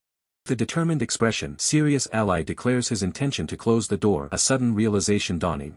Under the eerie glow of a full moon, a chilling truth is revealed. The only one capable of closing the shrine door where the monster was sealed is the very person who opened it. Min-hee's eyes light up with a glimmer of hope as she asks if this revelation means their plan could work. A hand reaches out, a single word, you, spoken with a mix of disbelief and anger. Serious Ally's face contorts in rage, his eyes burning as he shouts at Min-hee, demanding to know if she's crazy. His fury palpable, Serious Ally's chest heaves with uncontrolled emotion. Min-hee turns away, her expression etched with distress, unable to meet his furious gaze. With a heavy sigh, Min-hee quietly acknowledges, I know. Serious Ally's eye gleams with a mix of intensity and regret as he reflects on a past failure, lamenting that even then, all he could do was watch. Serious allies' thoughts linger on Sejuan's tormented form, a silent question forming in his mind. His eyes. Sejuan's mind plunges into a painful memory. Even as young Hyunwoo, who relied on him until the very end, called out to him, asking Nuna, "Aren't you scared?" And she replied, "Of course I'm scared." Single tear streams down her face as Hyunwoo's desperate plea echoes, "Nuna." The fragile memory shatters, dissolving into a chaotic swirl of light and shadow. In that terrifying moment, Minhee felt utterly helpless. All she could do was flee, lamenting, "I had no choice but to run away." A fist clenches, the beads of a bracelet digging into his palm, a silent testament to the pain he still carries. Serious ally's voice, though internal, is heavy with unresolved grief. "You told me to forget the village and live on like before," he muses, "but that day, it's etched into my soul. I've never forgotten." His internal monologue continues, the question rhetorical and laden with sorrow, how could I ever forget? Vivid, fragmented images of ancient symbols and forgotten relics flash through his mind, remnants of a past he cannot escape. In the heart of the memory, young Hyunwoo cries out, Uni, please help us," his small hands clutching desperately onto Minhee, who herself looks terrified. The scene shifts to a horrific tableau, young Hyunwoo, ensnared by dark, thorny vines, his body glowing faintly as he's consumed by the ominous forest. They were gone, the memory concludes, a chilling finality. A torrent of monstrous faces, twisted and blood-soaked, assaults the mind, intercut with Minhee's terrified scream as a grotesque entity reaches for a child. Amidst the chaos, an older woman desperately clutches Minhee, their faces etched with terror, surrounded by the frightened villagers. Their faces contorted in silent screams, the villagers are overwhelmed by the unfolding horror, their world consumed by a crimson dread. Minhee's eyes burn with a furious, crimson glow as she clutches her head, her voice raw with anguish, "And now you're telling me to live like that again?" Sejuan stands resolute, his gaze firm despite the band-aid on his cheek, absorbing Minhee's furious outburst under the oppressive red light. Minhee stands firm, her resolve hardening. This time, she declares, her voice unwavering, "I don't want to." His hand clenches into a tight fist, reflecting his inner determination. "It'll be hard," he thinks, "but I'll try anyway." Minhee's eye glows a fierce red as she delivers a cutting retort, "Then handle it by yourself." Minhee turns away, her voice sharp with warning, "If you go back to the village, I'm out of this." Sejuan reaches out, a desperate plea escaping his lips, Jisoo. Sejuan's hand reaches out, but Minhee pulls away sharply, the gesture a stark rejection of his plea. A woman, her face contorted in shock and fear, stands amidst a crowd of equally terrified individuals, bathed in an ominous purple glow. Minhee's cutting words echo in Sejuan's mind as he glances back, a painful resolve hardening his features. "That responsibility you said you'd bear, that guilt you carry, try solving it yourself." With a decisive turn, Minhee walks away, her form silhouetted against the door as it slams shut, leaving Sejuan to face his burdens alone. A single tear escapes Minhee's glowing red eye, her silence speaking volumes of the pain beneath her harsh exterior. Her red eyes reflect a deep-seated anguish, a silent tear tracing a path down her cheek as she grapples with her emotions. The narrative shifts, heralded by a stark title card, "The Child Who Swallowed the Snake," hinting at a new, ominous chapter. Sejuan sits alone, his head bowed in silent contemplation, the weight of Minhee's words pressing down on him. Yet Minhee's anguished expression remains, her red eyes glistening with unshed tears, a testament to her own deep pain. A sudden, guttural scream tears through the air, piercing the oppressive silence and signaling an abrupt shift in the atmosphere. Sejuan's hand presses against his face, a wave of regret washing over him. "I was harsh," he admits to himself, the internal confession a painful squeeze in his chest. Sejuan's friend with glasses slumps in a chair, his face buried in his hands, a somber realization dawning on him. "This might be the last time," he whispers, a self-deprecating idiot following close behind. His face remains hidden, but his thoughts are clear, tinged with a weary resignation. "I knew you'd say that," he mutters, as if to an absent Sejuan. A distant memory resurfaces, young Sejuan, kneeling by a glowing blue window, gazing out at an unseen world, a silent observer of events beyond his control.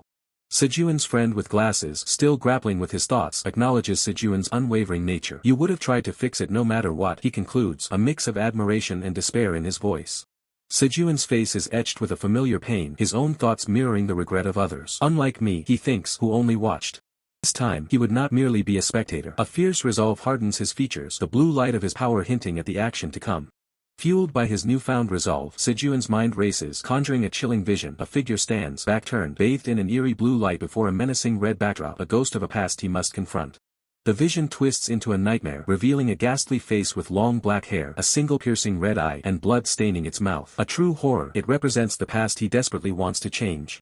Chilling memory surfaces, a young Sejuan curled in fear, the sound of a lone drip echoing with a soft tack in the suffocating darkness, a poignant reminder of his past helplessness. The bitter memory continues, showing the young Sejuan, a small, terrified figure, desperately running away, a stark contrast to his current resolve, a boy who only ran away. The memory shifts to a present-day Sijuan, hunched over in despair, the weight of past failure still pressing down on him, the reddish light casting long shadows of regret. Scene transitions to the exterior of the Li One Funeral Hall, a somber building under a perpetually dark sky, a place of grief and remembrance. Inside, Min-hee, her back to the viewer, hesitates at a doorway, the warm light of the room ahead contrasting with the unseen shadows she might face. Sijuan, his expression hardened, recalls a voice telling him to try solving it yourself. Min-hee, lost in thought, echoes the sentiment, by myself, a sense of isolation clinging to her as she faces the unknown. Thought of being alone conjures a terrifying image, a monstrous, shadowy face, its features twisted by malice and blood, looming from the darkness. A single tear escapes, tracing a path down Min-hee's cheek, reflecting the silent despair that drips like the quiet talk-talk sound around her. Slumped on the floor, Min-hee resigns herself to the thought, I can't do anything alone anyway, her posture radiating utter defeat. Her voice barely a whisper in her mind, Min-hee wishes, if only all of this was a dream, clinging to the desperate hope of escape. Fabric of reality seems to tear, dissolving into a chaotic cascade of white static, signaling a shift in perception or a break in the dream. The scene snaps back to the stark reality of the Li One Funeral Hall, its name now explicitly displayed, grounding the terrifying visions in a real, tragic place. The thought of Hyunseo dying hangs heavy in the air, a silent lament from an unknown individual, echoing the somber atmosphere of the funeral hall. Min-hee, overwhelmed by grief and powerlessness, huddles on the cold floor, her body language screaming utter despair. A chilling red glow emanates from Min-hee's tear-filled eye as a single droplet falls, accompanied by the ominous talk-talk sound. A sudden realization strikes her, marked by an exclamation. Min-hee, a flicker of hope or dread in her heart, looks towards the door, whispering a single name, Jisoo. Min-hee's hand reaches for the doorknob, her heart pounding with the hopeful conviction that he came back. To go with me. The door bursts open with a violent beak after a soft tuk-tuk of footsteps. Stepping through the threshold, Min-hee calls out, Jisoo, her voice echoing in the empty, brightly lit space. A strange pyong sound startles Min-hee, making her question, am I hearing things? As she looks around nervously. Min-hee's eye glows a vivid red, reflecting a sudden, alarming terang sound, hinting at a supernatural presence. The focus shifts to a somber portrait of an elderly man, surrounded by white chrysanthemums, the centerpiece of the funeral hall, a silent testament to loss. Min-hee's eyes widen in terror as she stares up at a horrifying, blood-soaked ghost, its long tongue lolling, red eyes blazing, and blood dripping with a sickening tuk-tuk. Min-hee's face is bathed in a crimson glow, her eyes mirroring the demonic red as a chilling "swa" sound fills the air, signaling an escalating threat. From the doorway, a torrent of dark, viscous liquid resembling blood erupts with a violent chwak, spreading across the floor like a malevolent tide. The dark, inky substance continues to expand, forming a vast, sinister pool that reflects the grim reality of the unfolding horror. A menacing pool of darkness begins to coalesce, forming a writhing mound, and from its depths, a faint, ethereal blue light starts to emerge. From the heart of the swirling darkness, a hand emerges, adorned with a blue beaded bracelet radiating a powerful, protective azure glow. It is Sijuan's hand, extending a lifeline. Min-hee is caught in a sudden surge of blue energy, her eyes wide with shock and fear as the protective aura envelopes her. On her knees, Min-hee is shielded by the vibrant blue energy as the shadowy tendrils recoil and fade away with a powerful pa sound repelled by the light. Min-hee's face contorts in a mix of pain and exhaustion, her eyes squeezed shut, the ordeal leaving her utterly drained. With a slow, sooked sound, Min-hee's eye flickers open, a lingering hint of red still visible, reflecting the trauma she just endured. In the bustling funeral hall, Sijuan's friend with glasses observes a figure kneeling before the altar and questions, is that Yul? Min-hee's face is a mask of pure terror, her gaze locked on the grotesque, red-eyed ghost that looms beside her, its gaping maw a chilling void. Sijuan stands firm, his eyes glowing with fierce blue energy, his hand crackling with power, ready to confront the monstrous entity head-on. Min-hee struggles, a pained groan escaping her lips as the oppressive aura of the monster washes over her. The monstrous entity unleashes a blood-curdling shriek, its red eyes burning with malevolent intent. With terrifying speed, the creature lunges, its ghastly form blurring as it targets the vulnerable Min-hee. But a surge of crackling blue energy erupts, a protective force emanating from Sijuan's hand. Min-hee collapses, a gasp of pain escaping her as the raw power of the clash overwhelms her. Her eyes widen in agony, a soft ugh barely audible as she struggles against the immense pressure. From the shadows, a formless black mass writhes and expands, its crimson edges pulsing with dark energy. Min-hee's hand trembles uncontrollably, her mind screaming a single, desperate command, she has to run. In a distant memory, two women reminisce about a young girl reflecting on simpler times when she visited every summer. Back in the present, Min-hee's hand still quivers on the cold floor, the fear palpable. Sijuan reaches out, his eyes urging Min-hee to hurry to escape the encroaching danger. Monstrous entity looms, but Min-hee's desperate thought echoes, a primal urge to flee. The terrifying visage of the monster fills the frame as Min-hee cringes below, tears streaming down her face in sheer terror. Her hand remains frozen on the ground, paralyzed by fear. Sejun's hand tightens around a shimmering blue object, the energy around it flaring as he prepares to strike. Blue energy erupts around Sejun, his expression a mix of fierce determination and agonizing strain as he channels his power.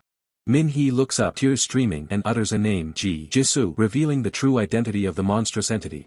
Sejun urgently shouts, extending his hand, Min-hee, hurry, a desperate plea for her to escape. Min-hee sobs, a choked hic escaping her lips, overwhelmed by the terror. Two suited men discuss a past tragedy, wondering if she could ever return to this place after what had transpired. Two hands intertwine, a silent gesture of comfort and solidarity amidst the unfolding chaos. Sejun and Min-hee sprint down a stark hallway, their escape a desperate blur against the sterile walls.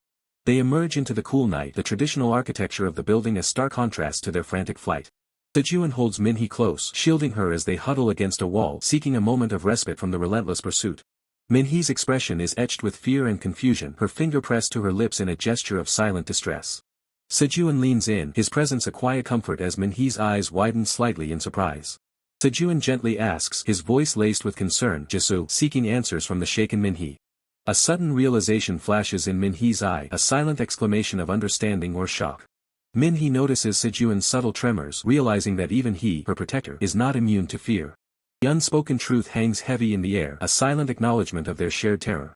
Sejun turns to Min-hee, his voice questioning, Jisoo, you, seeking an explanation for the unfolding horror. Min-hee's mind races, a desperate thought echoing that she believed they would be safe once they left the village. Her profile remains etched with worry, the weight of their predicament heavy on her. Sejun shakes his head in denial, insisting it must be safe, yet his voice cracks with confusion, questioning why the entity pursued them so relentlessly. Sejun clenches his fist, the grim realization dawning on him of just how much stronger the entity has become and the terrifying implications it holds. A somber flashback reveals three young women and a child kneeling in prayer, their faces solemn in a monochrome past. Thought echoes, linking the image to my sisters, suggesting a deeply personal and painful connection to the past. An ominous red eye stares out from the darkness, confirming the monstrous identity as Jisoo. Sejun's face contorts with a mixture of horror and grim resolve, the full weight of confronting Jisoo now upon him. In the depths of his grim resolve, Sejun recalls a tender moment as Jisoo, with her light blue hair, gently cups his face, urging him to return to the village together and seal the shrine door, her voice a soft plea. Jisoo's expression softens, a hopeful smile gracing her lips as she looks at Sejun, seeking reassurance, asking if their plan to close the shrine door would work. A stark contrast to the memory, Min-hee's worried face appears, a sigh escaping her as she reflects on the past, a heavy sense of sorrow weighing on her. Narration shifts to a funeral scene, acknowledging the harsh judgment Jisoo faced in her youth, deemed too young to bear such a heavy burden, the adult's actions now seen as excessively cruel. Back in the present, Sejun's face is obscured by a hand, his expression hidden as he grapples with the realization that despite everything, this dire outcome was inevitable. A sharp sound effect punctuates Sejun's internal struggle, his thoughts confirming the grim truth. It comes to this.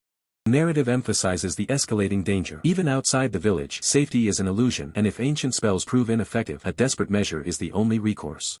With a tight squeeze, Sejun's resolve hardens, his internal monologue confirming his painful decision. Then this is the only way. But a chilling revelation shatters the moment. A monstrous black-haired creature foe, with glowing red eyes and dripping blood, looms menacingly above Sejun and Jisoo in her past form, who are locked in a terrified embrace. Powerful impact sends Sejun reeling, blood splattering as a blue aura emanates from his hand. He screams out a name in desperation, Hayul. The attack violently throws Sejun, leaving him sprawled and bleeding. Jisoo, in her past form, collapses nearby, her eyes wide with shock and horror at the unfolding tragedy. A close-up reveals Jisoo's terrified face, a smear of blood on her cheek as she struggles to utter a sound, managing only a choked G. As the black-haired creature foe continues its assault, Sejun's desperate cry echoes through the night, a frantic, grief-stricken shout. Jisoo.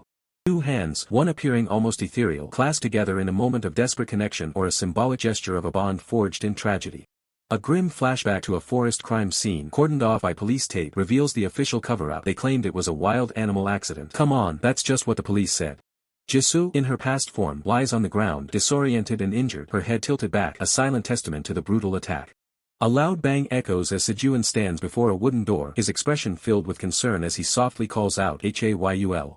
Sejun's voice rises in a desperate, frantic shout directed at the closed door, Hayul.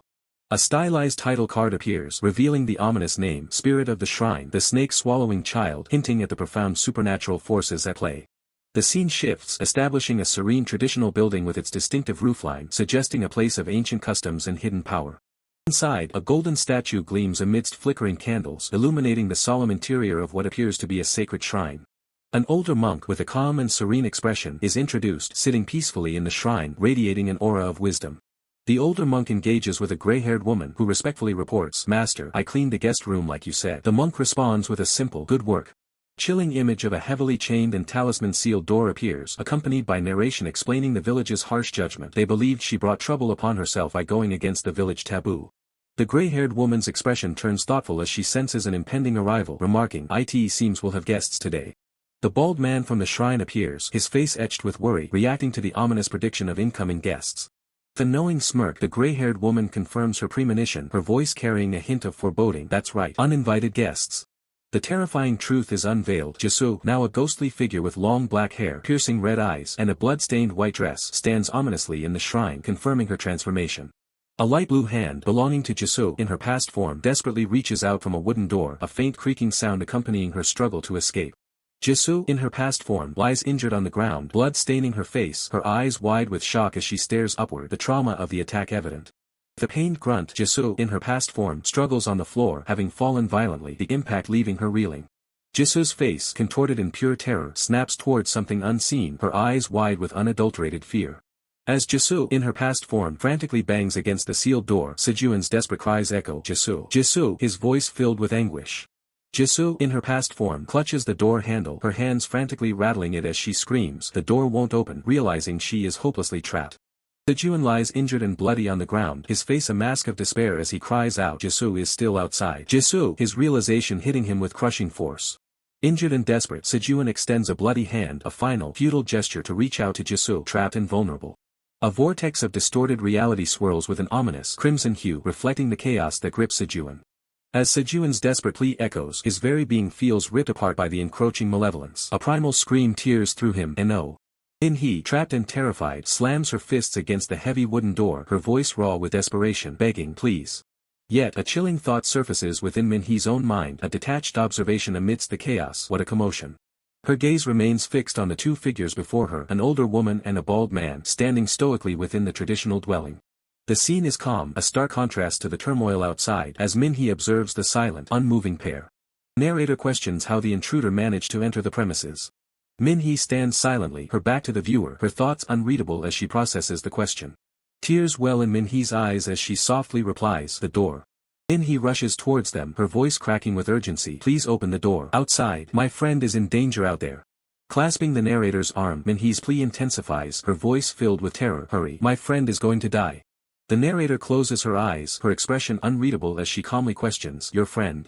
Suddenly, a figure appears in the doorway, silhouetted by a blinding light, drawing a gasp from both Min-hee and the narrator. It is Sejuan, his eyes glowing with an otherworldly intensity, blood staining his face, yet his gaze is sharp and determined. His ragged breaths, betray the toll the ordeal has taken, even as he stands defiant. Narrator questions if the figure is Min-hee's friend, to which a horrified Min-hee mistakenly whispers, "Jisoo." With a heavy step, Sejuan advances, his voice booming with a single, desperate name, "Jisoo." The older monk, clearly agitated, turns to the narrator, asking urgently, "Master, what should we do?" From behind, the narrator dismisses the situation with a scornful sigh, "Superstition in this day and age, TSK." Her voice firm and resolute, the narrator gives a chilling command, "Lock him up." Sejuan collapses to the ground, a burst of energy erupting around him as he's forcibly subdued. Min-hee screams, her eyes wide with terror, calling out, "Jisoo." A guttural cry of pain rips from Sejuan as he fights against the unseen force. Sejuan's head snaps back, his face contorted in agony as the spiritual assault intensifies. The older monk focuses his energy, hands glowing with a mystic light as an ominous eye manifests below. A simple broom is wielded with unexpected force, slicing through the air with a sharp whoosh. The older monk recoils in shock, his eyes wide with disbelief, exclaiming, what? Min-hee, tears streaming down her face, clutches the broom like a weapon, shouting, "Stop right now. If you don't stop, this time it'll really dash." A new figure, a woman with dark hair, appears, her calm voice cutting through the tension as the narrator simply states a name. The older monk, enraged by the interruption, points an accusing finger, yelling, You ungrateful thing, you don't even realize we were helping you." A foot plants firmly on the ground as the narrator calmly commands, "Stop." The older monk responds with a confused, "Huh." Foot continues its deliberate advance, its presence exuding an undeniable authority. As Sejuan remains kneeling on the fractured ground, the narrator stands over him, declaring with a strange reverence that he is human. Sejuan looks up, his eyes still holding a faint glow, his expression a mix of pain and bewilderment. A shelf filled with various remedies and mystical trinkets is shown as the narrator reassures the wound isn't as bad as it looked. The older monk attends to Sejuan's injuries with Minhee observing. He comments, "You were bleeding so much, I thought it was a serious wound. Simple treatment should do." The older monk is gently patted on the shoulder as he turns, expressing regret and also, "I'm sorry about earlier." Sometimes evil spirits manage to break through the barrier. Minhee questions if they knew of their arrival, to which the older monk proudly confirms the master's skill. The narrator then reveals that the guest room was prepared in advance, implying foresight. The older monk looks out, remarking that Minhee and Sejuan likely have their own reasons for their current state. He reassures them this place is under the protection of the divine spirit, so don't worry and rest here for a while. Tranquil setting offers a moment of respite, a fragile peace after the harrowing ordeal, as Sejuan and Minhee find temporary sanctuary. Even in this newfound peace, the trauma of their escape lingers. An older man, observing Minhee's quiet distress, gently suggests she rests, noting the calming atmosphere. Minhee, however, remains resolute, insisting she is fine and will stay. Minhee, ever vigilant, keeps her gaze distant, her expression hinting at the deep concern still weighing on her heart. Her eyes, wide and troubled, betray the lingering anxiety, unable to find full repose even in their temporary sanctuary. Her eyes fall upon Sejuan, who sits quietly, his shoulder still bandaged. Minhee's thoughts race, questioning the impossible. Surely.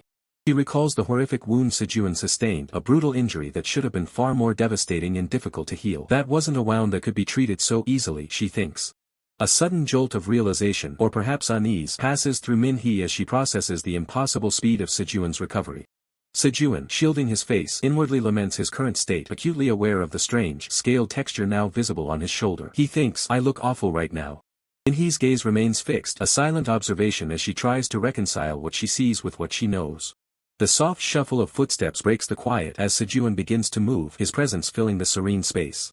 An older woman gently persuades Minhee to step outside for fresh air, noting her restless night. "Don't be like that. At least go get some fresh air. You couldn't sleep properly yesterday either." But Minhee still resists. "I'm fine though." Turning to Sejuan, Minhee softly asks if his wounds still cause him pain, her voice laced with genuine worry. "Does it hurt?" Her eyes, wide with apprehension, convey the depth of her anxiety over his condition. Sejuan turns to her, his unique yellow eyes and scaled skin a stark reminder of his transformed state, yet his expression is calm. Minhee's eyes widen slightly, a flicker of surprise or renewed concern crossing her face as she meets his gaze. With a swift motion, Sejuan covers his face, perhaps to conceal his unusual features from Minhee's worried gaze. Sejuan reveals the secret to his swift recovery, explaining that in his current form, his healing capabilities far surpass those of ordinary humans. "When I'm in this form, I heal faster than ordinary people." A wave of relief washes over Minhee as she hears his explanation, a soft sigh escaping her lips. "That's a relief." Sejuan's reptilian eye, a chilling detail of his transformation, gleams with an unsettling light, hinting at the power within. Pair sits in a quiet moment, Sejuan lost in thought while Minhee continues to watch over him, her presence a silent comfort. Despite the relief, Minhee's inner turmoil persists, haunted by the vivid memory of almost losing Sejuan. "I really thought you were going to die," she thinks. A metallic clink breaks the silence as a can of sweat is retrieved, a small, mundane detail in the extraordinary circumstances. Minhee remains, a quiet sentinel, her back to the viewer as she continues to offer her silent support. Sejuan confesses his own deep fear, admitting he was terrified that Minhee would be harmed because of his involvement, his voice trailing off with unspoken guilt. "I was scared something would happen to you because of me. In a tender gesture, Minhee reaches out, her hand gently resting on Sejuan's bandaged shoulder, offering silent reassurance. Sejuan's hand clenches tightly, a physical manifestation of the lingering fear and the burden he carries for their safety. The serene interior, lit by the soft glow of a traditional lamp and adorned with a tranquil waterfall painting, offers a stark contrast to the recent chaos. Finally, Minhee finds a peaceful slumber, her breathing soft and even, a moment of true rest after the ordeal. With a soft click, Sejuan quietly exits the room, leaving Minhee to her much-needed rest and stepping into the night. Outside, the night air rustles through the trees, scattering dark, feather-like leaves across the moonlit sky. Sejuan stands beneath the night sky, his gaze fixed upwards, the bandages on his chest a stark reminder of his recent battle. From above, the sanctuary reveals itself as a tranquil haven, its energy clear and stable, as Sejuan senses its protective aura. He thinks the energy is clear and stable. He realizes this stable energy is precisely why the monster could not penetrate the powerful barrier protecting this sacred space. That's why the monster couldn't breach this barrier. A flicker of relief crosses his eyes as he acknowledges their sheer luck in stumbling upon such a secure refuge. "We were lucky." He ponders whether their escape was pure chance, an instinctive retreat to a place inherently repellent to the monstrous entity. Maybe we instinctively found a place the monster would stay away from. A fleeting memory of their desperate flight through the dark alleyways flashes, highlighting the chaos that led them here. He recalls their exhausted moment of respite, questioning how they ever found this hidden shrine whose barrier was potent enough to conceal it from detection. The barrier prevented it from detecting even the nearby shrine, so how? The barrier prevented it from detecting even the nearby shrine, so how? Sejuan's internal voice questions, aren't you in pain? A sharp realization strikes him. He turns, his gaze falling upon the elderly woman seated serenely on the shrine's veranda, a figure of quiet wisdom. The elderly woman, her eyes closed in contemplation, speaks softly, acknowledging the heavy burden Sejuan carries within him. Harboring that thing must cause you great suffering. Sejuan remains silent, his back to the viewer, the weight of her words settling upon him. He turns, revealing the scales that ripple across his bandaged arm and chest, his eyes now glowing with an intense, otherworldly yellow. A somber young woman, clad in traditional robes, reveals her long journey, stating, I returned to this place after 13 years. The elderly woman kneels, a grave warning in her tone, if you keep holding that snake. Her voice carries across the courtyard, completing her ominous warning, your sisters won't sit idly by. A traditional sliding door creaks open, a sliver of bright light escaping from within the darkness. A young woman lies in bed, her expression troubled as a thought crosses her mind. Jisoo. Stressed, the young woman sits up, covering her face as she whispers, Jisoo. Her blue eye reflects deep concern. From the narrow gap of the sliding door, a faintly glowing hand reaches out into the darkness. The young woman stands, her eyes wide with surprise as she stares at the unfolding event. Hand grips another, and an internal thought questions, is that the child who grabbed my hand earlier? The sliding door slams shut with a sharp tack, signaling a sudden, decisive action. A glowing hand pushes against the closing door, a desperate plea echoing, hold on. Amidst a worried crowd, Sejuan's mother clutches his sister, a desperate thought cut short, I never. Muddied bare feet stand starkly on the floor as a voice commands, wait ASEC. Heavy rain lashes down, drenching a stone monument adorned with numerous white paper strips, a scene of solemn ritual. A hand clenches tightly onto dark fabric, battling against the relentless downpour. Under the pouring rain, Sejuan confirms, his expression grim, yeah, I saw her. Sejuan's friend with glasses, sheltering under an umbrella, asks the man beside him, what did Yul do there?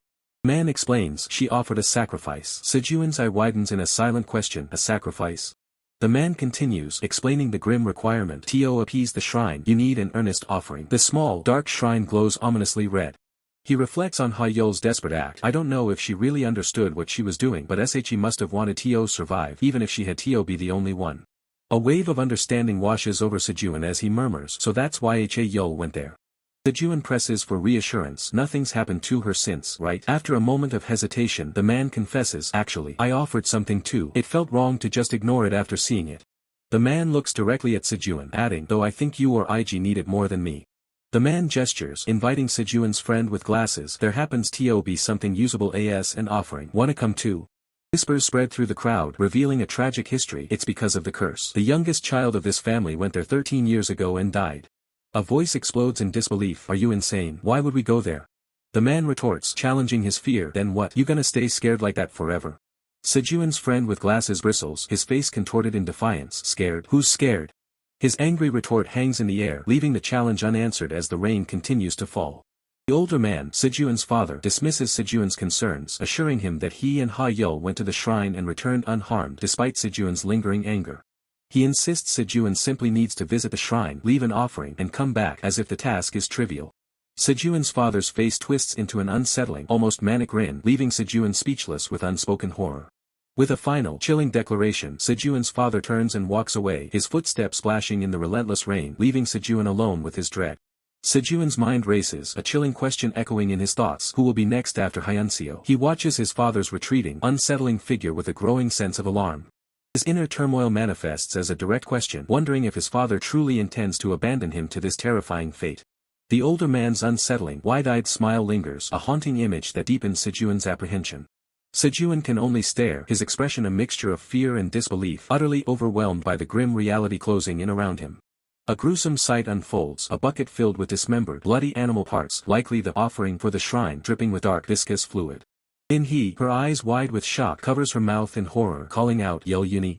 With a surge of desperate resolve, Sejuan splashes through the rain, declaring his intention to go to the shrine himself. Another macabre offering lies discarded in the rain, a black plastic bag revealing a fish head, adding to the grim atmosphere. Under the relentless downpour, Sejuan, clad in a raincoat, bows before the desolate shrine, his heavy breaths echoing his exhaustion and fear. Clutching his glowing foam like a lifeline, Sejuan desperately pleads for the curse to end, his voice filled with anguish. A close-up reveals the sheer terror and desperation etched into Sejuan's eyes, reflecting his inner torment. Suddenly, a repulsive stench assaults Sejun, causing him to recoil in disgust as he confronts the source of the foul odor, the rotting offerings. Sejun gags, questioning the horrific nature of the offerings that could reek so terribly, as a ghostly female voice whispers Appa from the unseen depths. In a sudden shift, Min-hee is seen in a different setting, recognizing someone and saying, "It is you, Yuni." Bare, blood-stained feet appear in the downpour as the ghostly female voice returns, calling out a name, Junhee Appa. Sejun's profile reveals a face contorted in utter horror, reflecting the unspeakable terror he is witnessing. His horrified expression remains, eyes wide and fixed on something unseen, his body frozen in terror. Sejun collapses onto the ground, a headless, ghostly figure looming over him in the blood-soaked rain, a vision of pure dread. The bare, bloody feet reappear, accompanied by the chilling, whispered return of the ghostly female voice, Appa. Struggling on the ground, Sejun gasps, trying to utter a sound, but only a choked escapes his lips, paralyzed by fear. Sejun's eyes widen in stark terror, a single drop of water tracing a path down his cheek as a horrifying realization dawns upon him. A monstrous figure, with glowing red eyes and jagged teeth, lunges from the shadows, its terrifying voice calling out directly to Sejun. Young.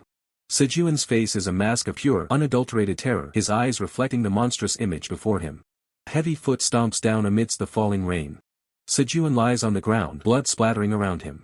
As Sejun lies wounded, the ghostly female voice returns, a haunting whisper of Appa echoing in the rain. Sejun's bloodied face is revealed, now crawling with maggots, eliciting a guttural ugh of pure revulsion.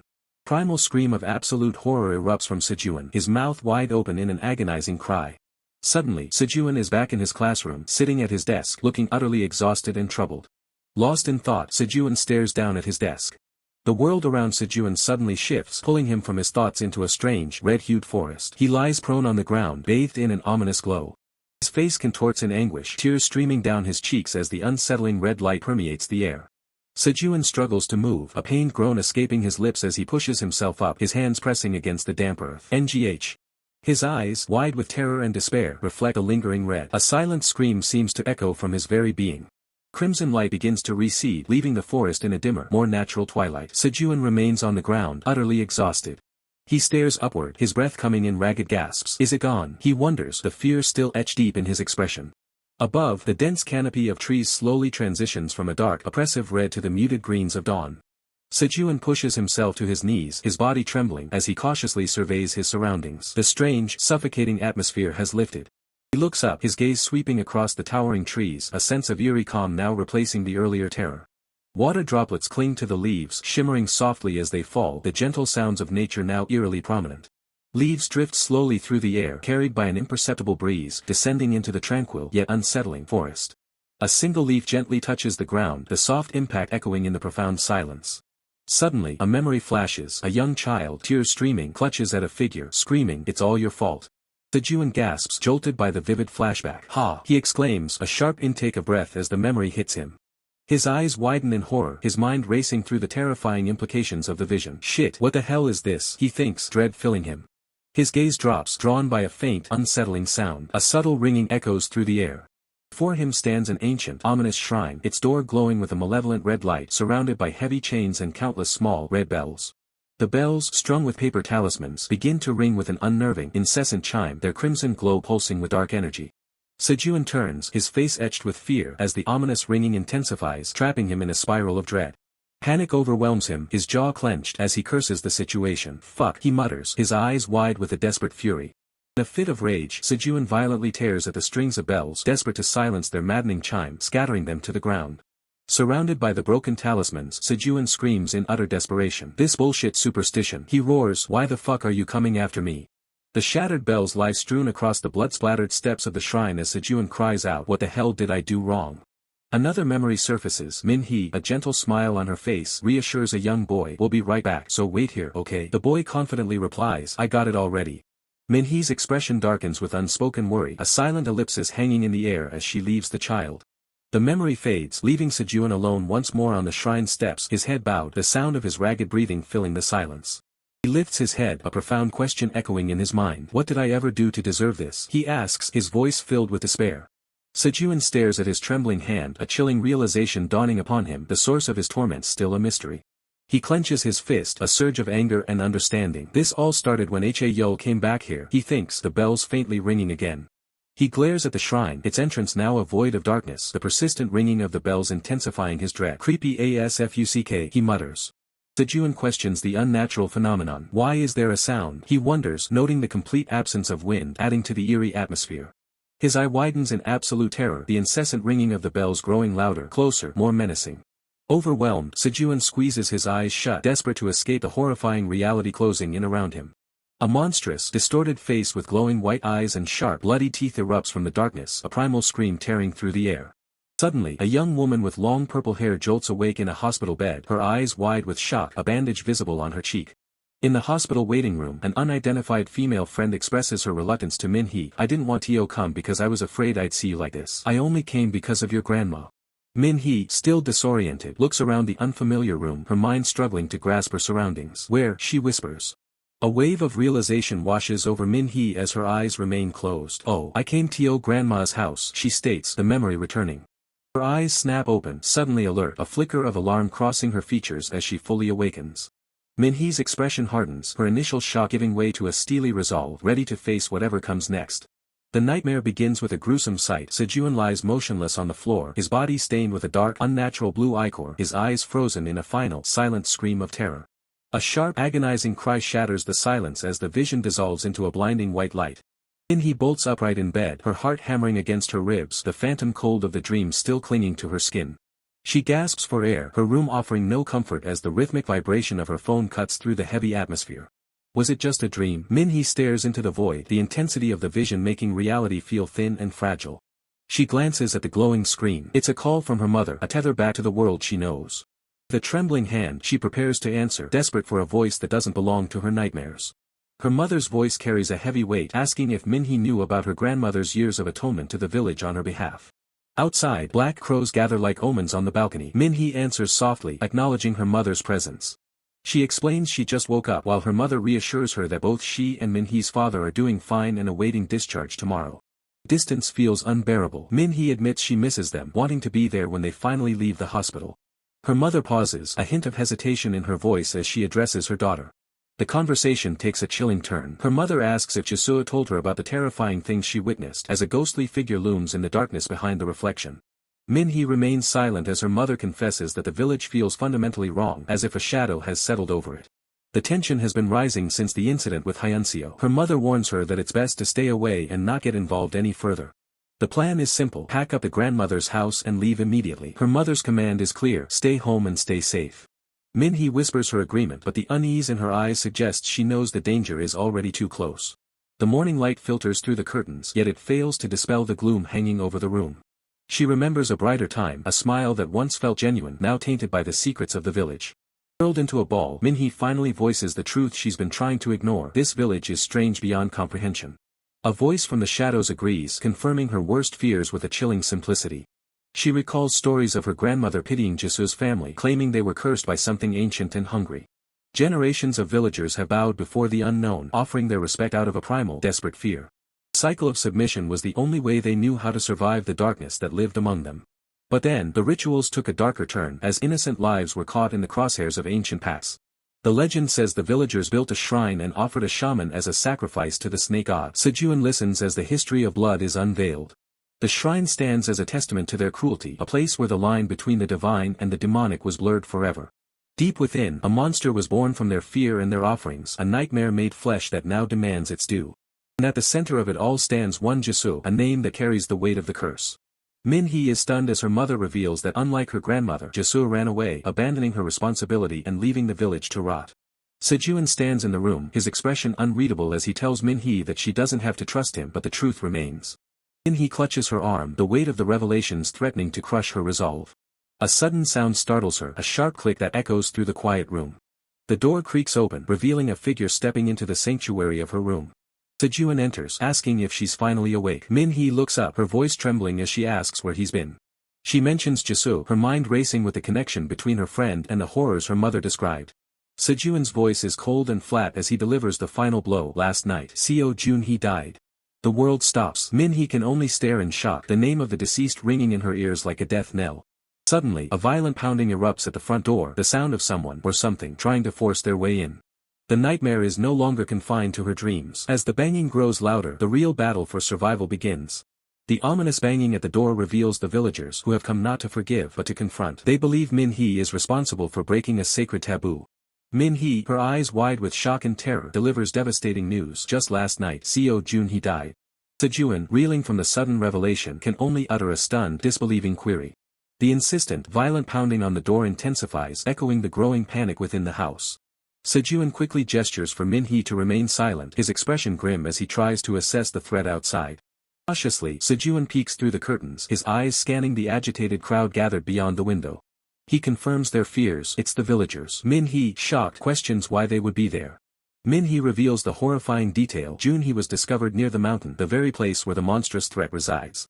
Sejun deduces their motive. The villagers have returned to blame Min-hee once more. He advises her to avoid being seen by them at all costs. Min-hee collapses to the floor, overwhelmed by grief and guilt, prompting Sejun to call out her name in concern. Sejun, his expression grave, connects Jun-hee's death to the mountain, questioning if the monster was truly responsible. Min-hee is consumed by self-blame, lamenting that they should have closed the shrine door the day before, desperate to find a way to prevent the tragedy. Her internal monologue reveals the depth of her regret, wishing she hadn't hesitated, convinced her actions led to Jun-hee's demise. Sejun kneels, offering Min-hee comfort and reassurance, explaining that their hesitation was a matter of survival and any further delay would have cost her life. Tears streamed down Min-hee's face, a silent testament to her overwhelming sorrow and the weight of her perceived guilt. Sejun looks on, his expression filled with deep concern for Min-hee, silently acknowledging her pain. Breaking the heavy silence, Sejun suggests they go outside, hinting at something he needs to reveal. A flock of crows takes flight over the dense forest, their caws echoing ominously through the trees, setting a foreboding tone. As they approach the forest edge, Sejun halts Min-hee, warning her not to proceed further into the treacherous woods. He points to the unseen boundary, explaining that the protective barrier begins just beyond their current position. Sejun clarifies that while the barrier protects the village, their family, due to their unique connection, is not bound by its limitations. He recounts his morning check of the shrine, confirming that the barrier remained fully intact despite his initial concerns. Monstrous red eyes glare from the darkness, ensnared by glowing red lines, as Sejun adamantly states the barrier could not have weakened. In a flashback, Sejun recalls stabilizing the weakened barrier with an orb just yesterday, ensuring its integrity before they left. He warns that even this strengthened barrier won't hold indefinitely, emphasizing that the current situation is unlike any previous weakening. Min-hee, still grappling with the contradiction, questions how the monster could have claimed Jun-hee if the barrier was truly secure. Min-hee's face is etched with confusion and a desperate search for answers, her mind racing to comprehend the impossible. Sejun reveals the shocking truth. Jun-hee was not lured by the monster but went to the shrine willingly, on his own accord. Min-hee's eyes widen in disbelief, struggling to process Sejun's revelation about Jun-hee's final actions. A thought bubble forms over Min-hee, expressing her silent, profound disagreement with Sejun's statement. She vocalizes her doubt, insisting that Jun-hee would never have acted so recklessly, her gaze fixed on Sejun, demanding an explanation. Suddenly, a memory flashes in Min-hee's mind, a crucial detail from yesterday. Jun-hee and IG had come to see her. Sejun reacts with surprise, questioning Min-hee about her encounter with the two individuals. In a vivid flashback, a stern minor female character confronts Min-hee, demanding that she no longer visit the village. Back in the present, Sejun nods slowly, a somber understanding dawning on him as he processes Min-hee's recounted memory. Sejun's thoughts race, connecting the pieces, the villagers' actions, the shrine, and the implication for the barrier protecting their home. At a somber funeral, two male villagers discuss Min-hee, revealing they were looking for her and wondering what was said. Emerging from the somber atmosphere, Sejun confronts Min-hee, his gaze piercing as he asks if anyone tried to hurt her. Min-hee hesitates, her reply a soft, uncertain stammer. A heavy sigh escapes Sejun as he processes her unspoken answer, his hand raking through his hair in troubled understanding, a silent "I see" escaping his lips. Min-hee, her profile thoughtful, muses about the importance of having a conscience. In a more illustrative memory, Min-hee explains that while a certain truth holds, Sejun remains in silent contemplation, absorbing her words. The memory shifts to a stark black and white flashback. A young man named Jun-hee furiously warns Min-hee to stay away from the shrine, threatening dire consequences if she ever returns. Back in the present, Min-hee concludes her account, convinced that Jun-hee would never have gone to the shrine willingly. Sejun, his expression grim, presses her for more answers, asking, then. Min-hee's face clouds with worry, her hand rising to her chin as she grapples with the implications of her own words and Sejun's pressing question. Her thoughts drift to a chilling possibility. Perhaps the monster targeted the children who visited the shrine 13 years ago, two of whom are ominously marked with crosses, victims of a forgotten horror. Sejun cuts through her speculation with a stark, terrifying truth. He declares with chilling certainty that the monster's true, singular target is Min-hee and all others are merely collateral prey.